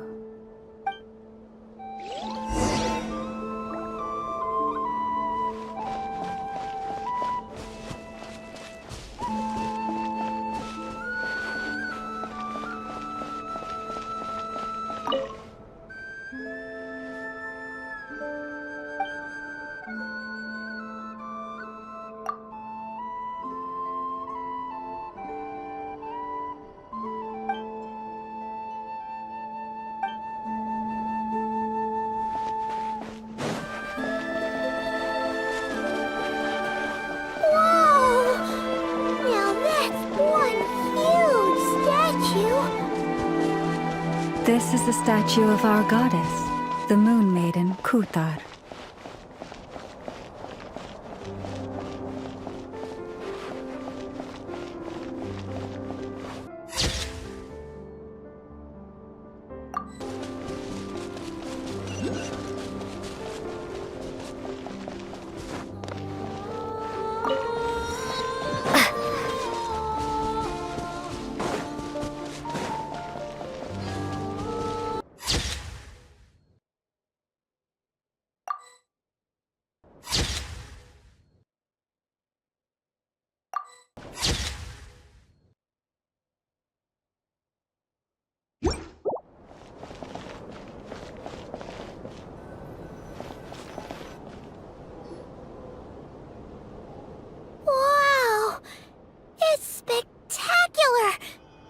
Kutar was born here on Hisi Island around 500 years ago.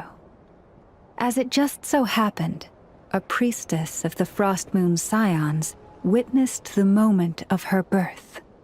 Instantly realizing that this was the prophesied rebirth, she quietly recorded the event and carved this statue to honor that miracle. According to legend, Kutar's birth was accompanied by the sudden appearance of many Kuhenki, who wove the moonlight that bathed her into silken vestments fit for a goddess. Hey! It's like it knows we're talking about it! From that day forth, the Kuhenki have been regarded as Kutar's familiars. Some believe that their habit of guiding travelers to hidden treasure stems from an instinct. The same one that not only drives them to protect the moon goddess, but also to make her smile. After all, according to the records, Kutar always looked lonely as she gazed up at the distant moon.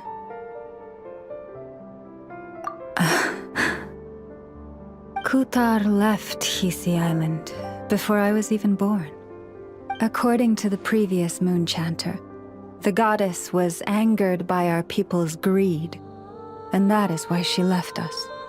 Where did she go? No one knows what happened after she left. But just a few months ago, after those two ancient moon's remnants fell from the sky, she was spotted on Hisi Island once more. And the Fatui have been harassing and threatening us ever since. Judging from what they've said, our moon goddess is actually their missing harbinger.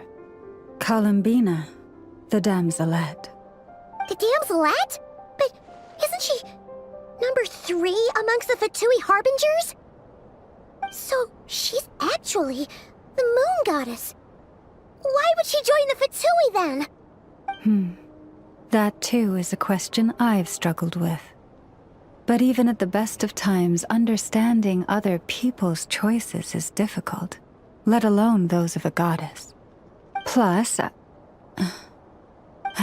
forgive me, there I go again, rambling on about our history.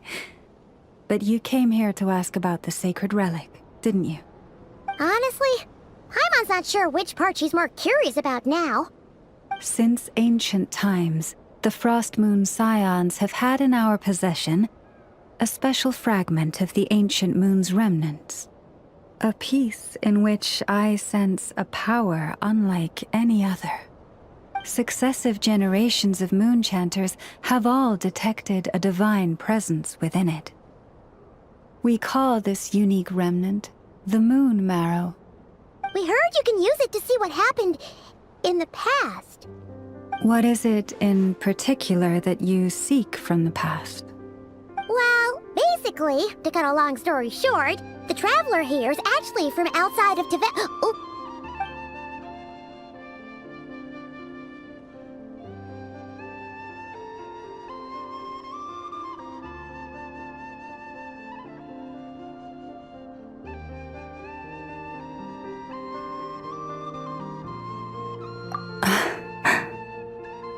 Thank you. Your honesty is a sign of your trust, both in me and the Frost Moon Scions. Unfortunately, though, I won't be able to use the Moon Marrow to shed light on your past just yet. Our people revere the Moon Marrow as a sacred relic. I'm only permitted to retrieve it from the secret chamber in which it is hidden once a year, on Moon Prayer Night. Oh, really? So, when's the next Moon Prayer Night? Judging from the tides this evening, a little less than 2 months. Huh? Does that mean the date changes every year? The ceremony is held on the night when the moon is closest to Tevat. This is also when Nod Kari's Kuvaki reaches its peak. Only then can the seal on the secret chamber be lifted. Oh, guess we've got no choice but to wait. I am truly sorry that I cannot help you sooner. But, as the Moon Chanter, I swear that I will do everything I can to help you find the answers you seek.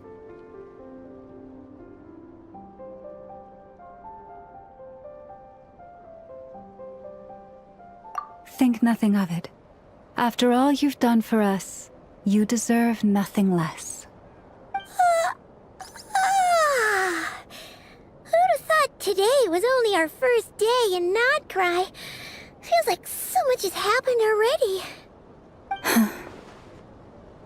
If I may be so bold, what does family mean to you?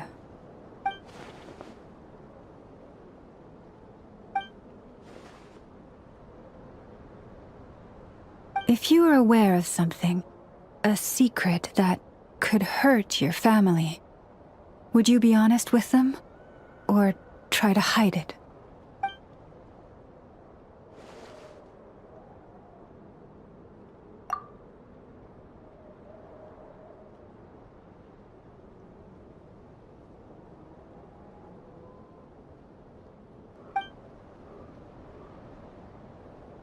Oh, I'm so sorry. That was a strange question. I didn't mean to put you on the spot. I guess I've just never met anyone with a story quite like yours before. I just suddenly had the urge to ask. It's getting late, and you two must be rather tired too. Would you like to stay the night here on Hisi Island? I can have someone prepare some lodgings. Oh, that's all right. We've already got a room back at the flagship as it happens. Speaking of which, if you ever need us, feel free to come knocking. Do you need me to show you the way back? No worries. It's quite a way, and you should get some rest too, Lauma. I'll make sure to be careful. Understood. Then I won't keep you. May your first night in Nod Kari pass in stillness and peace. So, what you thinking? Sure was an eventful day, huh?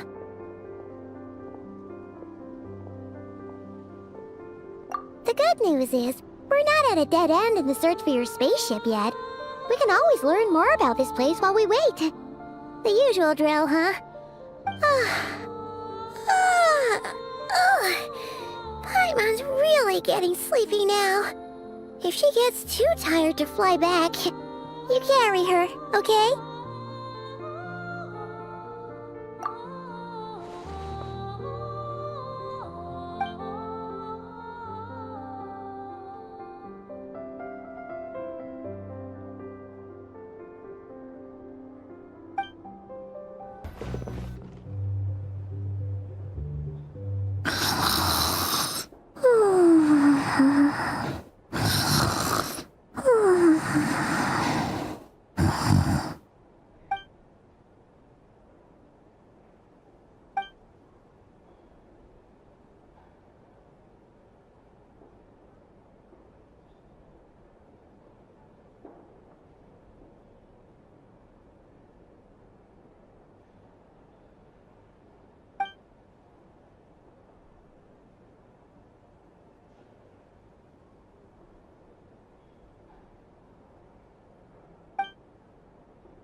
Hey, what are you doing here? Oh, these flowers. I remember when you first appeared, there were flowers like this all around you.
Who goes there?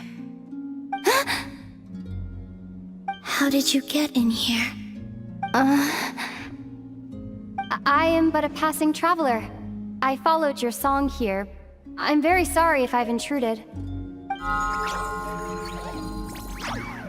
A Kuhenki. She brought you here.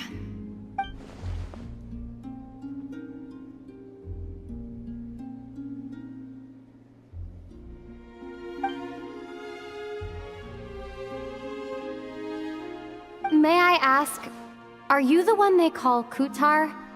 And the harbinger that the Fatui referred to as the Damselette? The Fatui?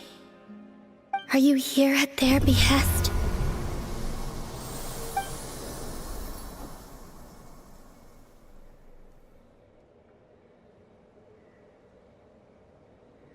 Please don't get me wrong. I have no intention of doing anything for the Fatui. I just wanted to ask you about Nod Kari. And the moons. The moons? Do not believe in what you can see. What truly matters is what you cannot.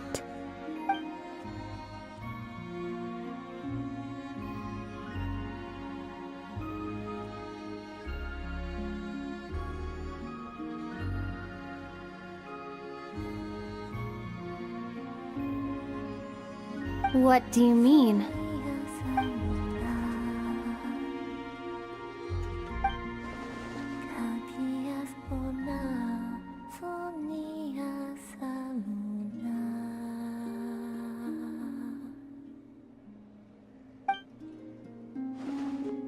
Listen, I'm the Traveler. I'm on a journey through the nations of Teyvat. Hello.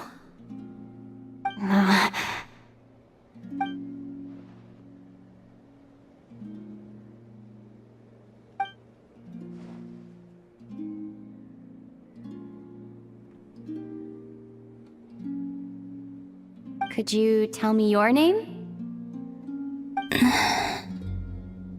Columbina. Kutar, the damselette, the moon goddess. Pick whichever takes your fancy. I do not know my own name.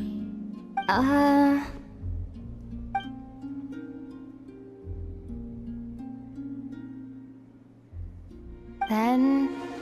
Columbina. Hmm?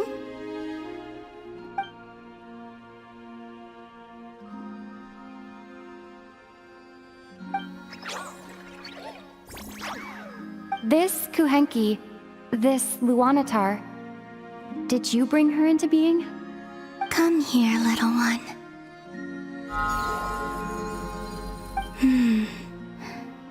The trace of a blessing, but not one of mine.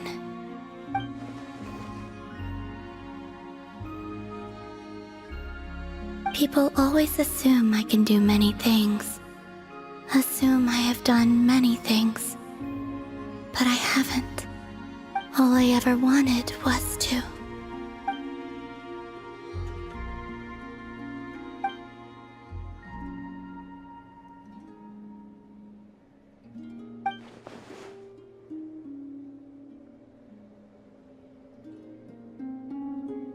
It's about time I got going.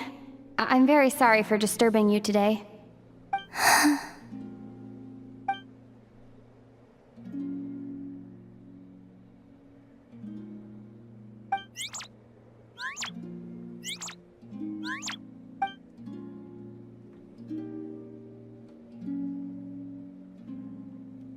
Columbina, that Kuhenki.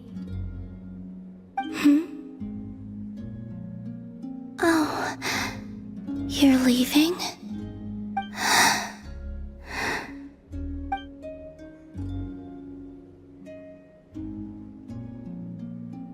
Go then.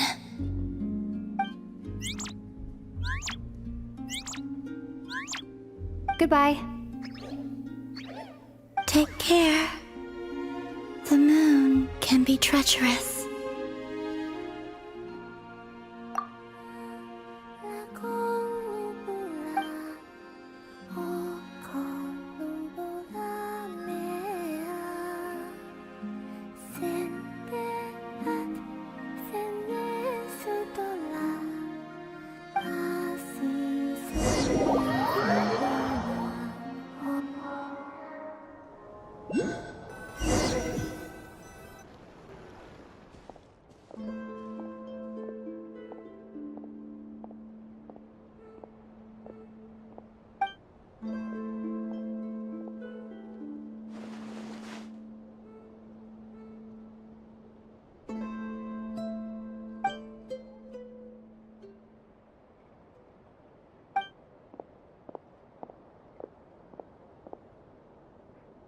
Wait, is that...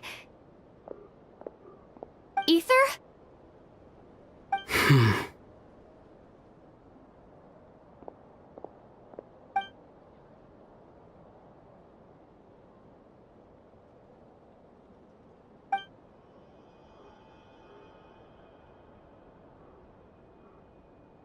Ether!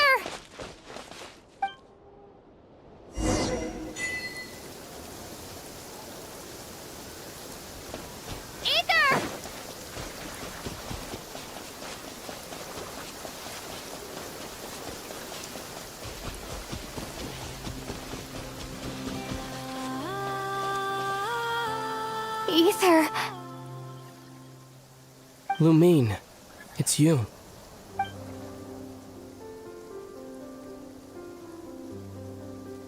Why are you here on Hisi Island?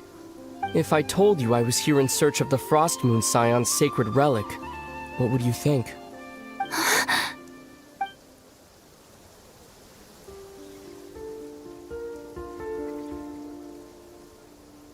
Are you also here to uncover the truth about our past? That's right. What happened to us in the past? How we came to Tevat? Why our spaceship crashed here? There are things I want to know too.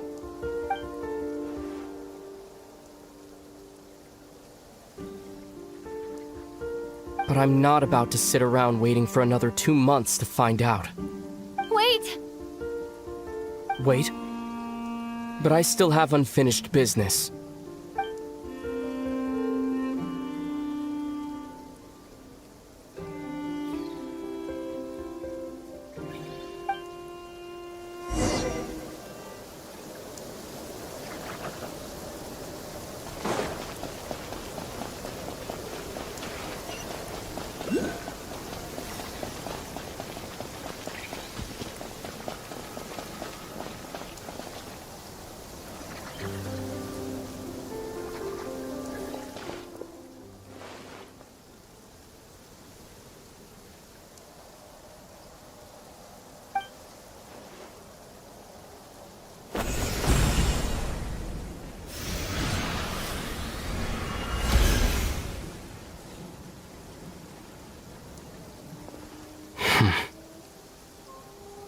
Hold on a second.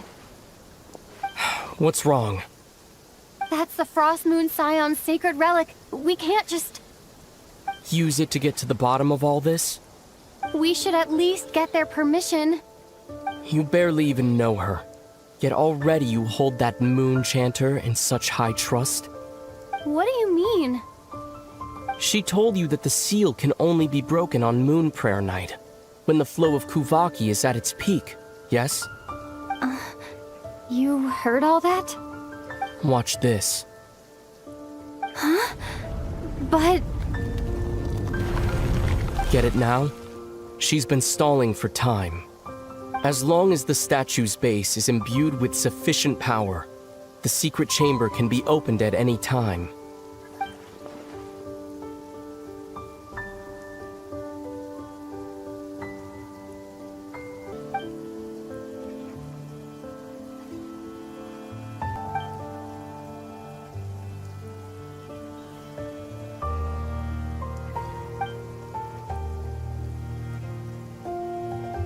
Is it such a sin when I don't put all my cards on the table for you, but not when someone else is doing it?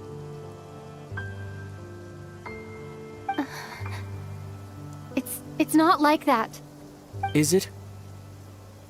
Ether, you've got it all wrong. This whole time I've wanted to ask you, what happened to make you like this? I admit, I've been having trouble accepting it. But after all this time apart, I've finally come to terms with who you are. Willful side and all. I trust you. I still do. Through all the worlds we've traveled, you've always been there by my side. If there are things you can't explain yet, I can wait while the journey goes on. I'll wait as long as it takes, until the day you're ready to talk. Lumine.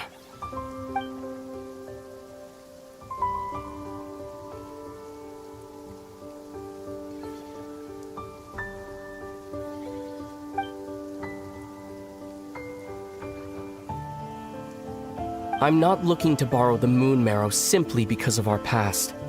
It holds answers about the very origins of Tevat. I've always believed that if you want the truth, you have to see the whole story for yourself. I'm not asking you to trust me, Lumine. Just don't try and stop me. If this choice weighs on your heart, then let me go in alone. Forget this meeting ever took place. A bit late for that now. But maybe this is the chance I've been waiting for all along. Even if it fades with the morning light.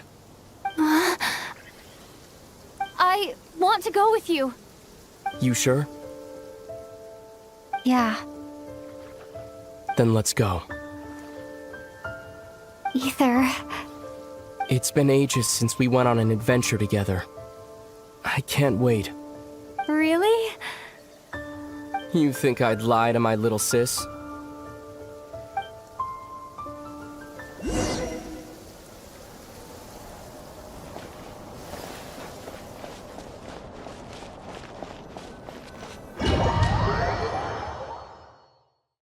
From what I understand, the path ahead is likely to be full of trials and challenges.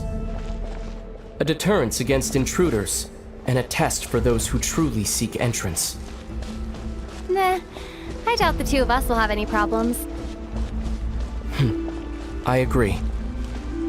Still, if we get separated, things could get tricky. Best we move together and watch each other's backs. Even the sound of your footsteps takes me right back. As a warrior, as a traveler, as my little sister.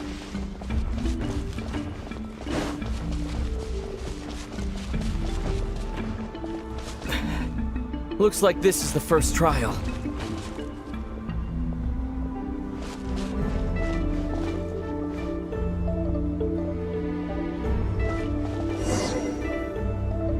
Lumine, do you understand how Kuvaki works? How it exacts force through push and pull?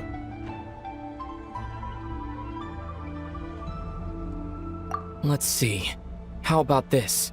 I'll temporarily neutralize the Kuvaki on the cliff face and move the platform into the center. Once it's in place, you'll need to utilize the repelling force of Kuvaki to reach the other side. Okay, I'll leave it to you then.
This should help Ether get across.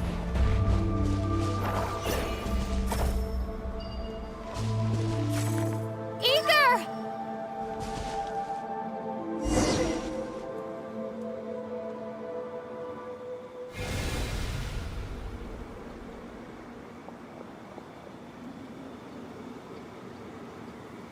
We make a pretty great team, huh? Just like the old days.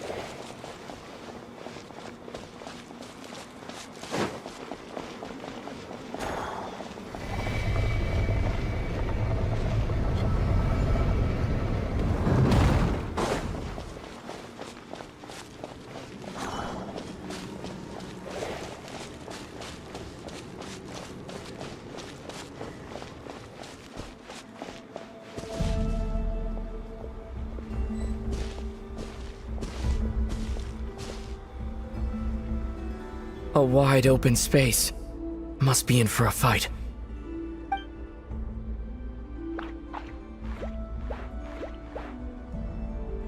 Was that it?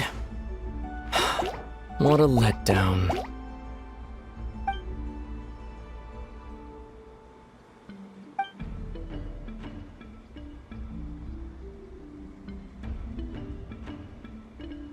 Lumine. What is it? Why are you looking at me like that? Those enemies were weak, were they not? Maybe it's because the trial's only just begun. Actually, I've got an idea. Why don't we have ourselves a little friendly competition? Let's see if your journey has made you rusty.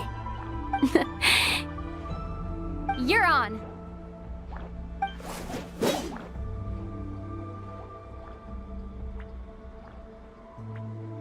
I won't lose to you, Ether.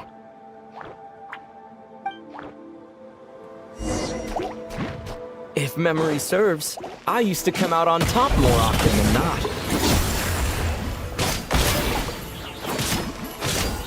You sure you're alright?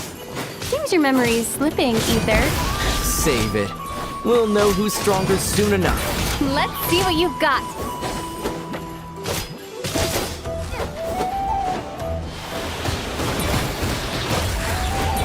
Here, I'll let you take this one. But next time, I won't be so nice.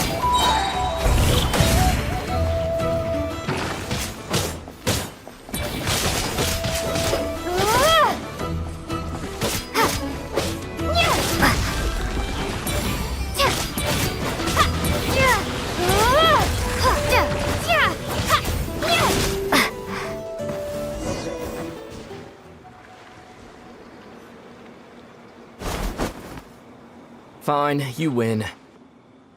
Didn't feel like you really wanted it anyway. Going all out in a place like this? Sounds like overkill to me.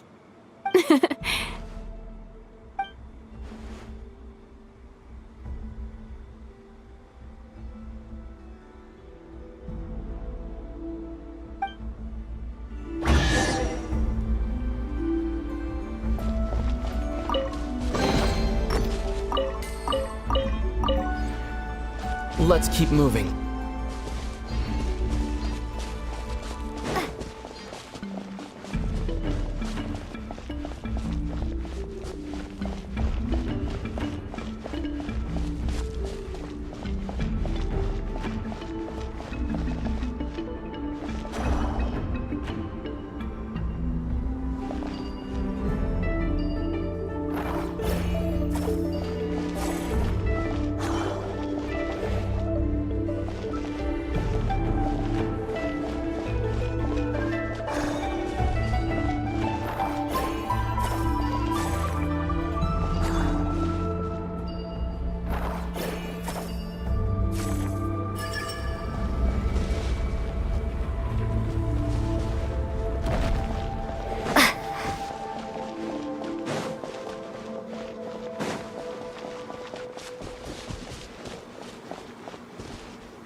What is this place? No sign of any monsters. Feels like a ritual site, but something's missing. It's ahead, inside that thing that looks like a mirror. I can feel it. But maybe it's sealed within? Can you open it using Kuvaki? Apparently not. Do you think it might have something to do with the Frost Moon Scion's bloodline? Ether? If this is about strength of blood, what could possibly stop us? Let me give it a try. Why don't you check around for other clues? Sure.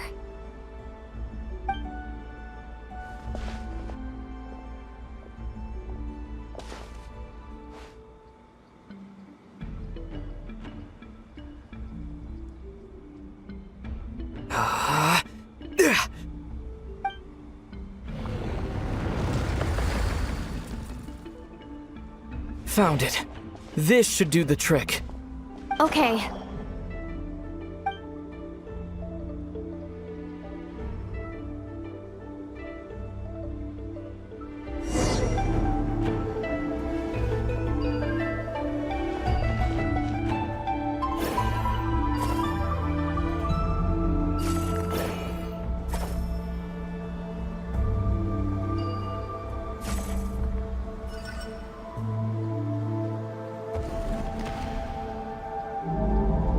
Yep, that got a reaction. That's one down.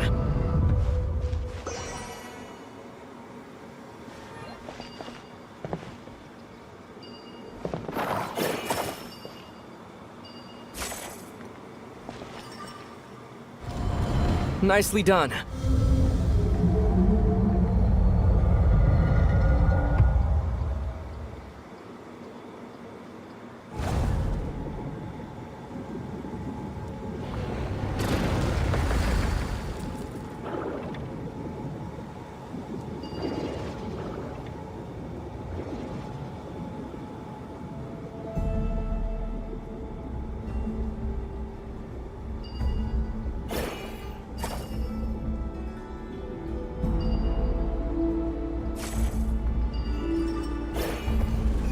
You've got this. One more to go.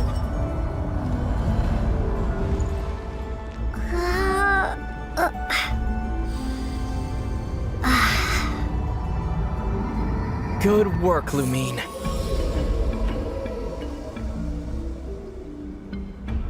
The door's open. Come, we must be close.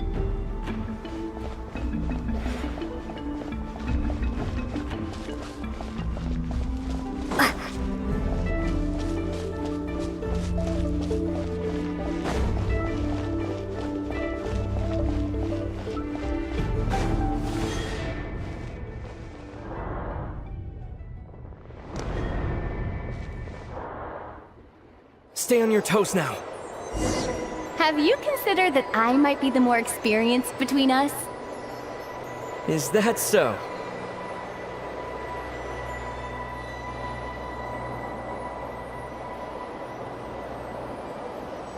So, will you be heading off again after we're done here? Maybe. Maybe not. Another cryptic response. Don't worry about things that haven't happened yet.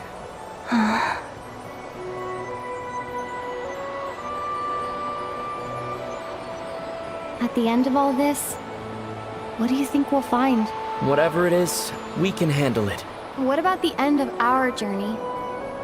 That's not something we need to worry about right now.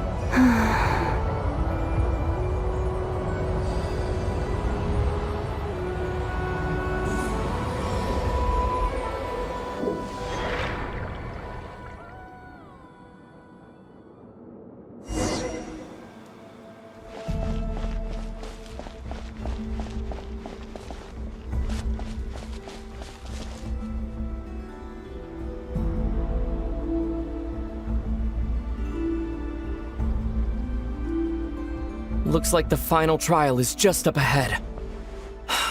Ready for battle? When have I ever not been? What's wrong? Going on an adventure with you side by side, it's been so exciting.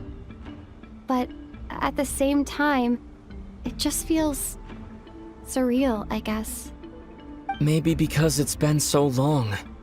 You know, this is only the second time we fought together since the day we both woke up in Teyvat. Maybe that's it. Lumine, let the light of our blades come together once more, just like they did in the past. Ether. This is a night of miracles, an adventure that belongs to us. Let's not weigh it down with worries and regrets. This is our adventure.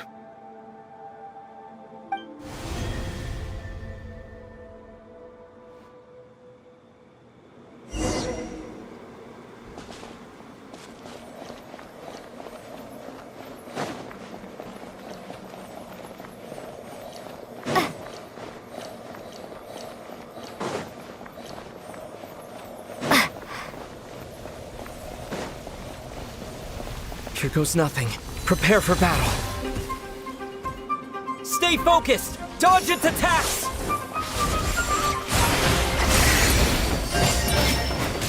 Don't forget to heal yourself!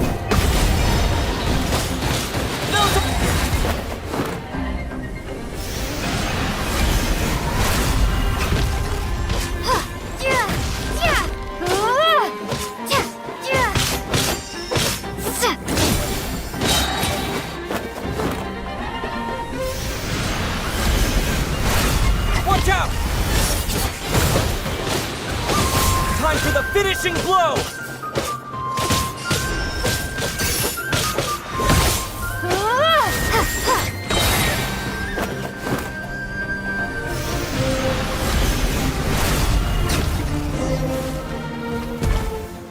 It's over.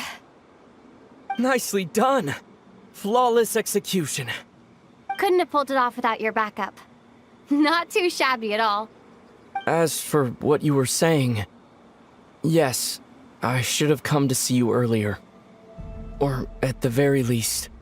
Spent more time with me, going on adventures like this? Something like that. Instead of just running off and expecting you to follow my trail. Wait a sec. That's not an official apology, is it? That goes without saying. Come on, time to claim the treasure we came for.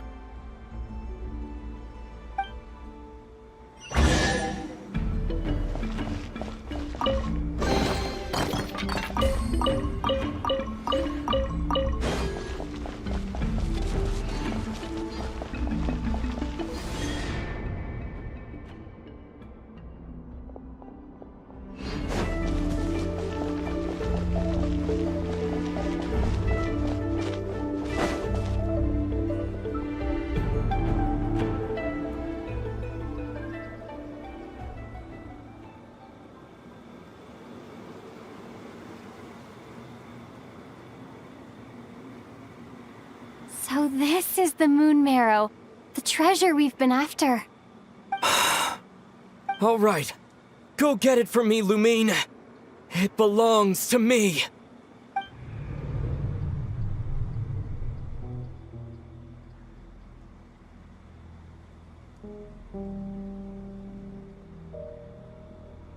What's wrong, Lumine? After everything we've just been through, you still don't trust me? Don't you want to know the truth too? Just like I do? Rest assured, I'll share the truth with you afterwards. Now go, bring it to me.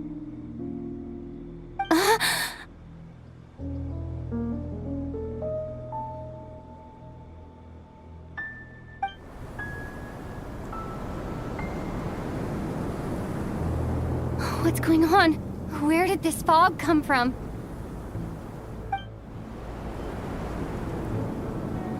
Ether!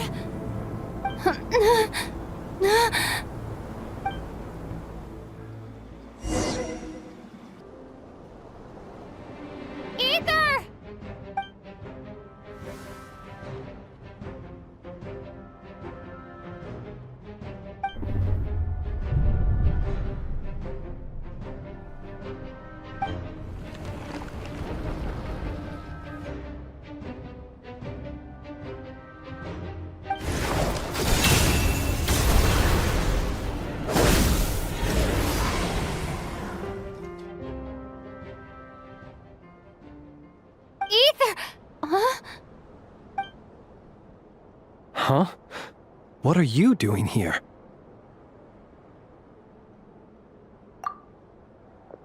Yes, we ran into each other at the flagship this afternoon. I'm honored you still remember.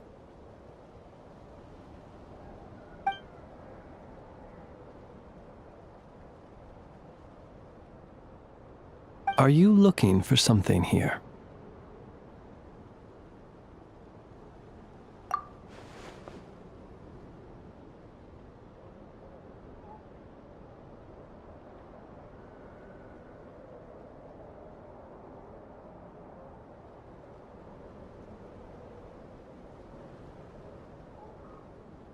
And you just happened to end up surrounded by the Wild Hunt. Sorry, I did not intend to come off as pointing fingers. Indeed, perhaps our courses of action do not differ so greatly.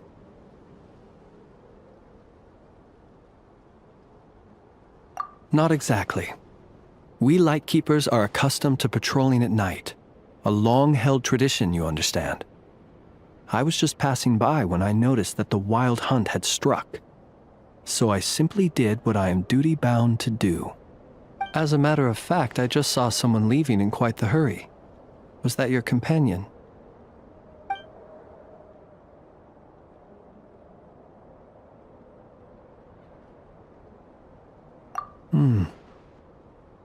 Perhaps I should take my leave now. After all, my patrol isn't over yet. Nod Kari is a dangerous place to be at night. I'd advise that you head back soon as well.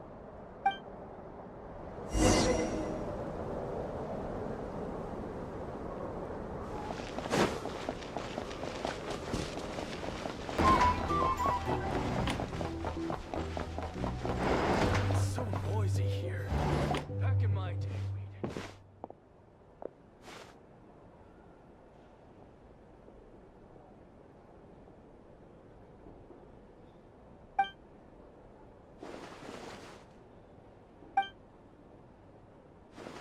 Paimon woke up and saw you were gone, so she made you a cup of berry juice to help you sleep. Her own secret recipe. When you get back, drink it up and go get yourself some rest.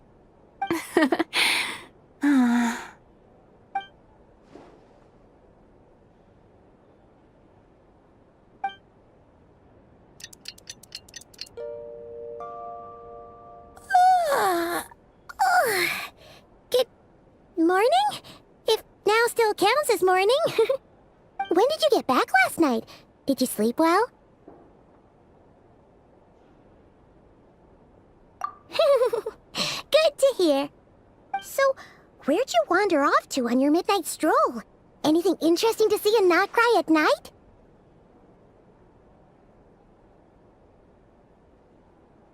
Oh, really?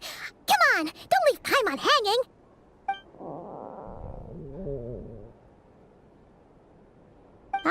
All right. Guess we'll have to feed your stomach before we feed Paimon's curiosity. Let's go grab something to eat while we talk.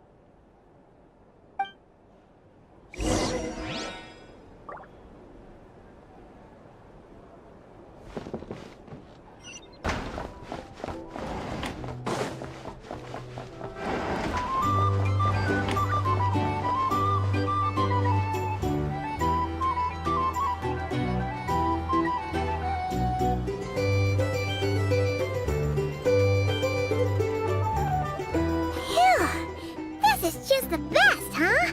Free food, free lodgings. This bark is bred for life material, that's for sure. Hey, did you hear what happened? Hear about what? You know, all that commotion over at the Frost Moon Scions. Crazy, huh?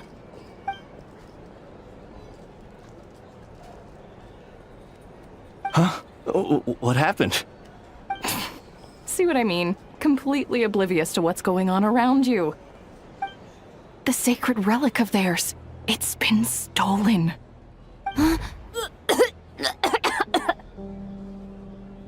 slow down. Paimon knows you're hungry, but you don't have to worry about her stealing your food. At least, not today. What? Was it those Fatui? No idea, but the news has already spread right through Nasha Town. What did their high priestess... what did they call her again? The moon... something... Anyway, what did she say about it? What could she say? She's the one who discovered it was missing.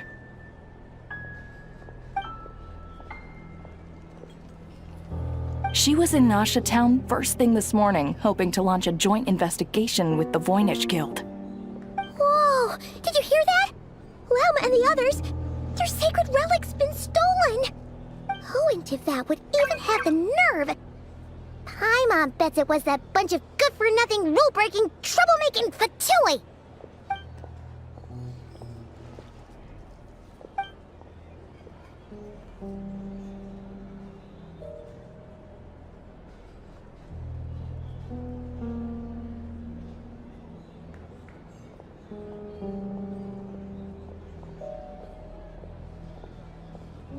Huh?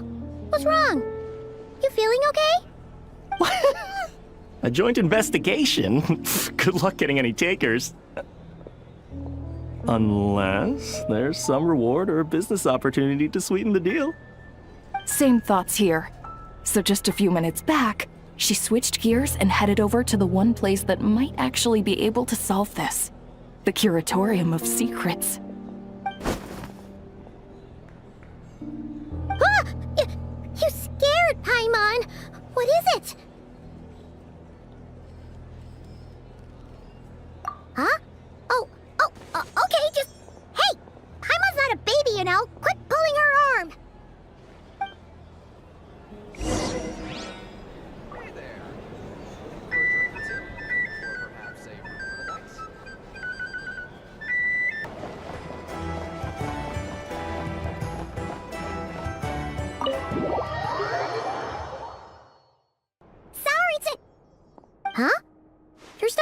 here.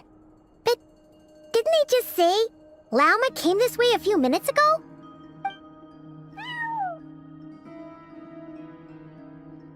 No one except for a cat watching over the front desk.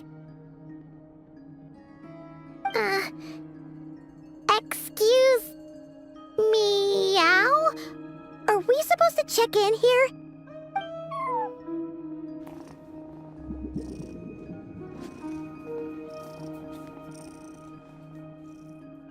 No idea what that means. Is this Lauma's personal receptionist or something? Pretty sure she'd be the only person who could actually understand it.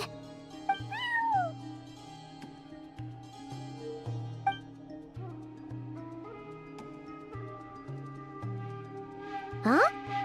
It's heading into that room! But why not? Like I told you already, that's just... Another client.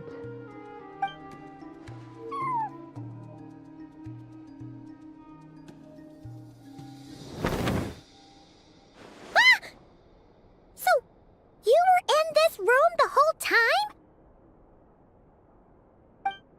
Something I can do for you? Traveler. Paimon. Oh, you're acquainted then? Yes, they visited Hisi Island yesterday. We had dinner together. Allow me to introduce you. Traveler, Paimon. This is Nefer, boss of the Curatorium of Secrets. Pleasure to meet you. They are travelers who arrived in Nod Kari just yesterday. Greeted by the birds and beasts of this land, they are kind-hearted souls who walk in the moonlight's glow.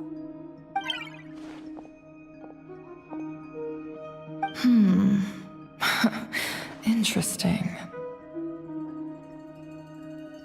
Thank you, Lauma, but you need not have introduced them. They are great heroes, renowned throughout the nations beyond our borders. Oh, really?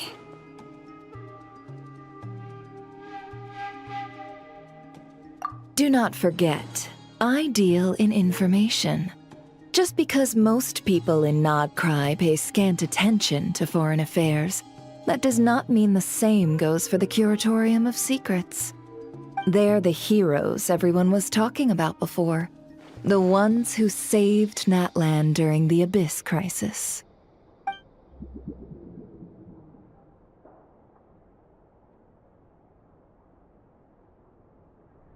I see. We Frostmoon Scions seldom leave our domain, so I had not heard of your heroic deeds. Please, forgive my ignorance. It's no big deal. We were hoping to keep a low profile anyway. If we had to list all of our titles and good deeds, we'd be talking till sundown, and then some. Huh? What's wrong? Still not feeling great? So, what brings you both to the Curatorium today? Oh, so basically, we were just eating when we overheard people talking about how the Frostmoon Scion's relic had been stolen, and then she dragged Paimon over here. I see. Ah, I see. So you came over here because you were worried about Lauma. A combination truly befitting of great heroes. Strong at arms and pure of heart.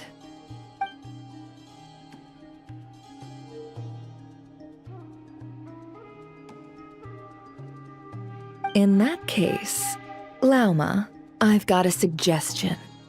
Why not ask these battle-hardened heroes to take the commission for you? Honestly, it's a little beyond the means of such a modest establishment as ours. Your modest establishment? Unable to handle a commission? You just don't want to take it, do you? You're right. I do not. What kind of commission is this? Surely it's not To recover your stolen relic? Yes, that is it. Recovering the relic is both my duty as a moon chanter and a step toward fulfilling the promise I made the traveler, to help uncover the truth of the past. But Nefer has already declined our commission multiple times. And yet, just as it always has, the moon will continue to illuminate the sky above the curatorium. Come night or day, may the moon goddess keep you. Enough of that.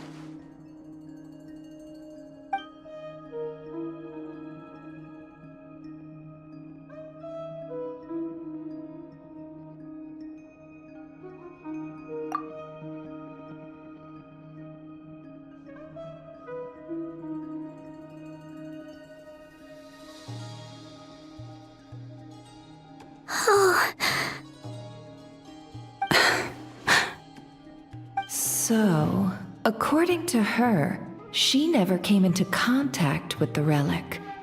So she suspects her brother may have taken it. I understand.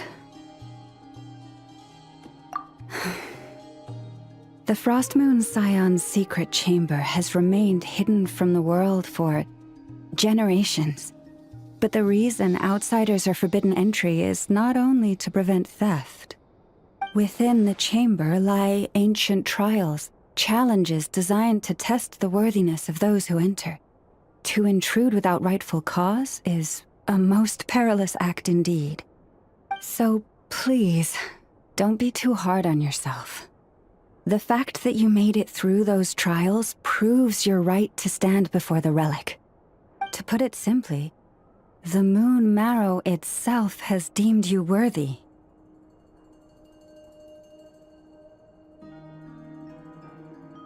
No. Your honesty tells me everything. You never sought to take the Moon Marrow for yourself. As for what happened at the end, I suspect the Chamber's protection mechanism may have been activated. Among those who entered the final chamber, there was either someone with impure intent, or else an abyssal presence. The Abyss?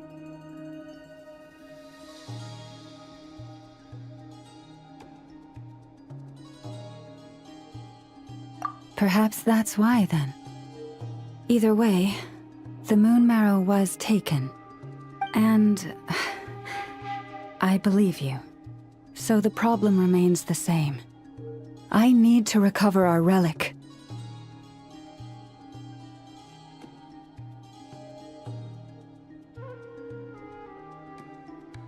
See? Didn't I tell you it would all work out in the end? But before everyone starts celebrating, forgive me for asking just one more thing.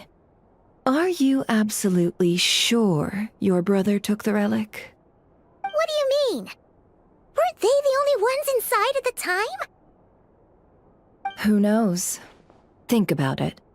After your brother broke the seal with abyssal power, what was to stop someone else from following you in there? In theory, nothing. And as it just so happens, I received a tip-off from one of my sources earlier this morning. Word is, today of all days, the Fatui suddenly called off their search for the relic. What? Huh? Why? Well, either they woke up this morning and suddenly decided they'd lost all interest, or... Exactly.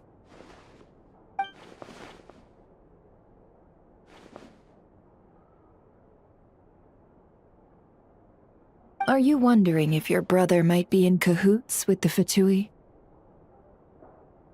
Which is why I asked, are you absolutely sure your brother took the relic?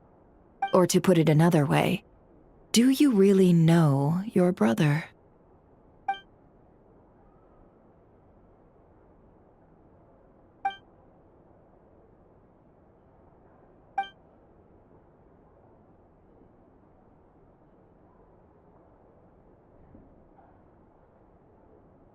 In other words, it's highly likely that the Fatui already have the moon marrow. So, basically, all we need to do is find our way into that Fatui research facility, and we should be able to get to the bottom of this, right? Congratulations, you've found your answer.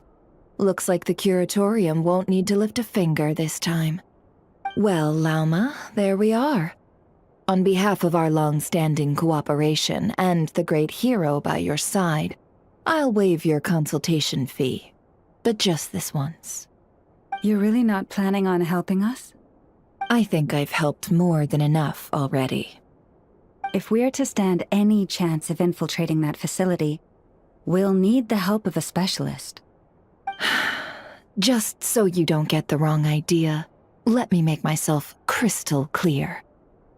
The Curatorium of Secrets has always striven to abide by a policy of strict neutrality. We do not take sides with any faction in Nod Kari. I cannot help the leader of the Frostmoon Scions sneak into a Fatui facility. That would make me their enemy. When one of their harbingers asked me to help them infiltrate your territory, I gave them the same answer. No. All right, I understand. But I do have one final request. I promise it's my last. It had better be. No matter who it is, I want you to help us persuade the next person who walks through that door to join us. What is she up to? You're that desperate for help? What if it's a member of the Fatui? It doesn't matter. You're welcome to tell them everything, even about our plans to infiltrate the Experimental Design Bureau. All I'm asking is for you to say one thing, just one thing to help persuade them. If you do that, I promise I won't ask you for anything else. Made up your mind? Fine. Fine, I'll play along with your little game. Besides, as long as I'm not personally involved, no one can accuse us of taking sides. Boss, I'm back!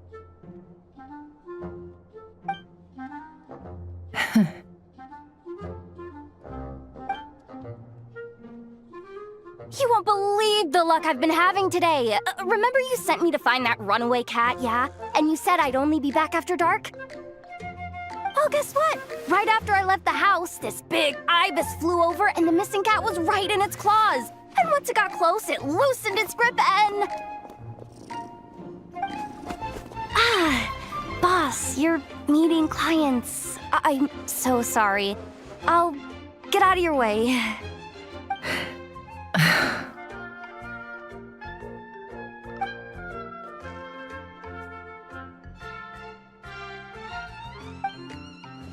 Yehoda, dear, come here.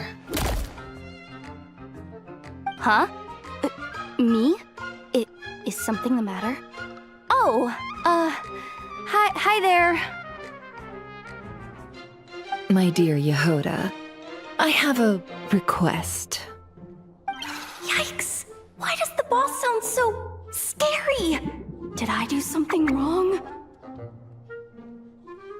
Would you be so kind as to accompany these 3 delightful clients of ours and help them infiltrate the Fatui's Kuvaki Experimental Design Bureau? What is going on here? Boss usually just says things like, hey, go do this, or you, go take care of that.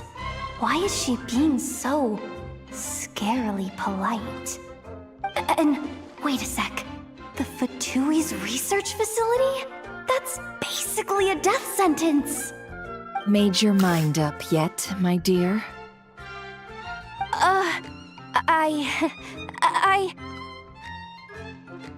What is up with Boss today? Am I supposed to say yes to this? Or maybe it's because the mission's too risky, so she's actually looking out for me? Why is everyone looking at me like that? Is this some kind of test? I can't let the boss down. Can I? Have you made up your mind?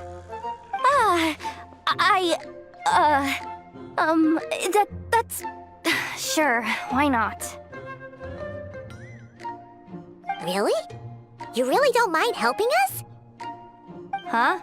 Oh, yes. I mean, no. Of course, I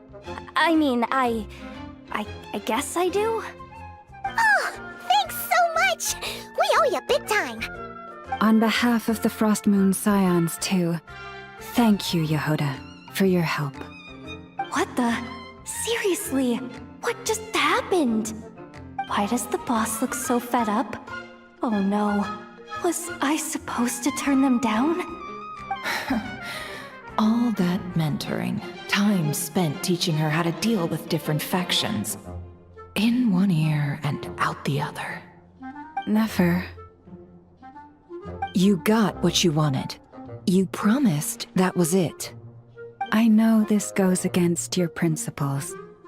I won't forget the favor. Trying to get me to change my mind now? Of course not. I just wanted to say thank you. So, thank you. Oh. Yehoda, we'll leave the planning to you. Let's discuss the details elsewhere. Huh? Oh, okay. Oh, what have I gotten myself into? Oh, by the way, Yehoda, before you go... What is it, boss? You're fired. Huh? Effective immediately. As in, this exact moment. The curatorium will take you back, of course, but only once you've completed this commission for our 3 clients. What? Is there some issue? Well, here's the upside. Without me taking a cut from your commission, you'll earn more. Seriously? Can someone explain what's going on here?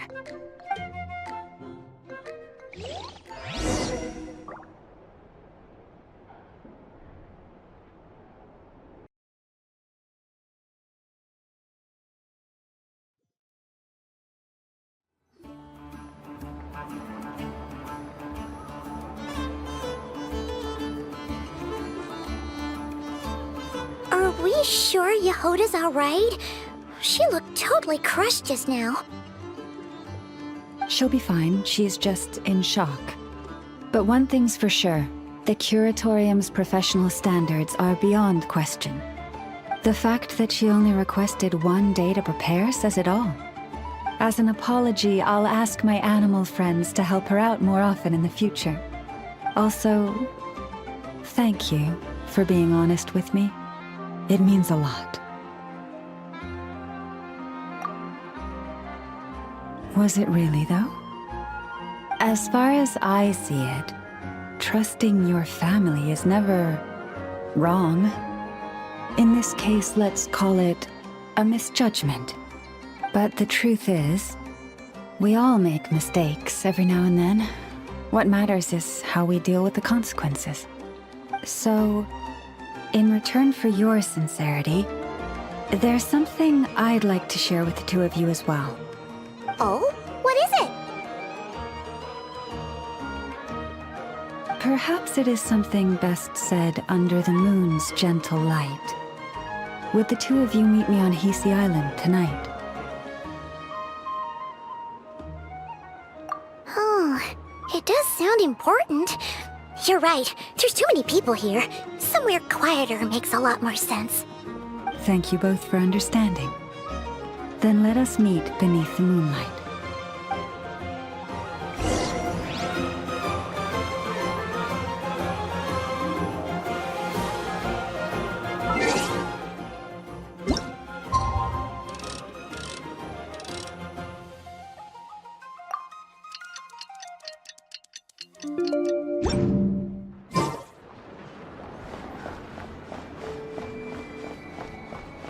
It's about time, and the moon's already up.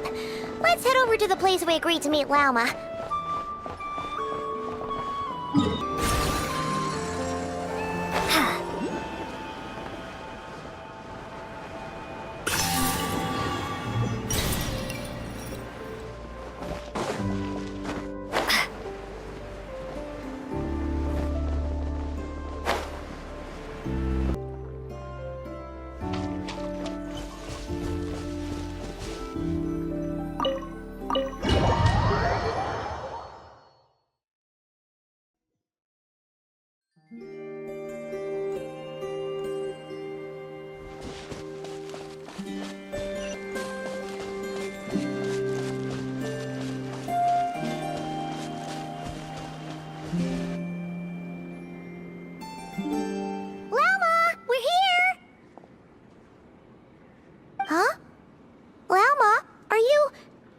saying? I am indeed. For the moment I was born, my people exclaimed, "Behold, eyes like the moonlit tide, antlers like the crescent moon, and blood that glimmers silver as the moon's reflection." From as far back as I can remember, I was revered as the Frost Moon's emissary and the Moontide Maiden. The first words I ever learned were prayers to the Frost Moon. The first gestures, those of our sacred rites. Wow, that must have been tough. Back then, I didn't know any better. It all just seemed so natural. The Frost Moon Scion's bloodline has long since begun to run thin. Nowadays, even those of us with antlers are few and far between, let alone those attuned to the power of Kuvaki. But I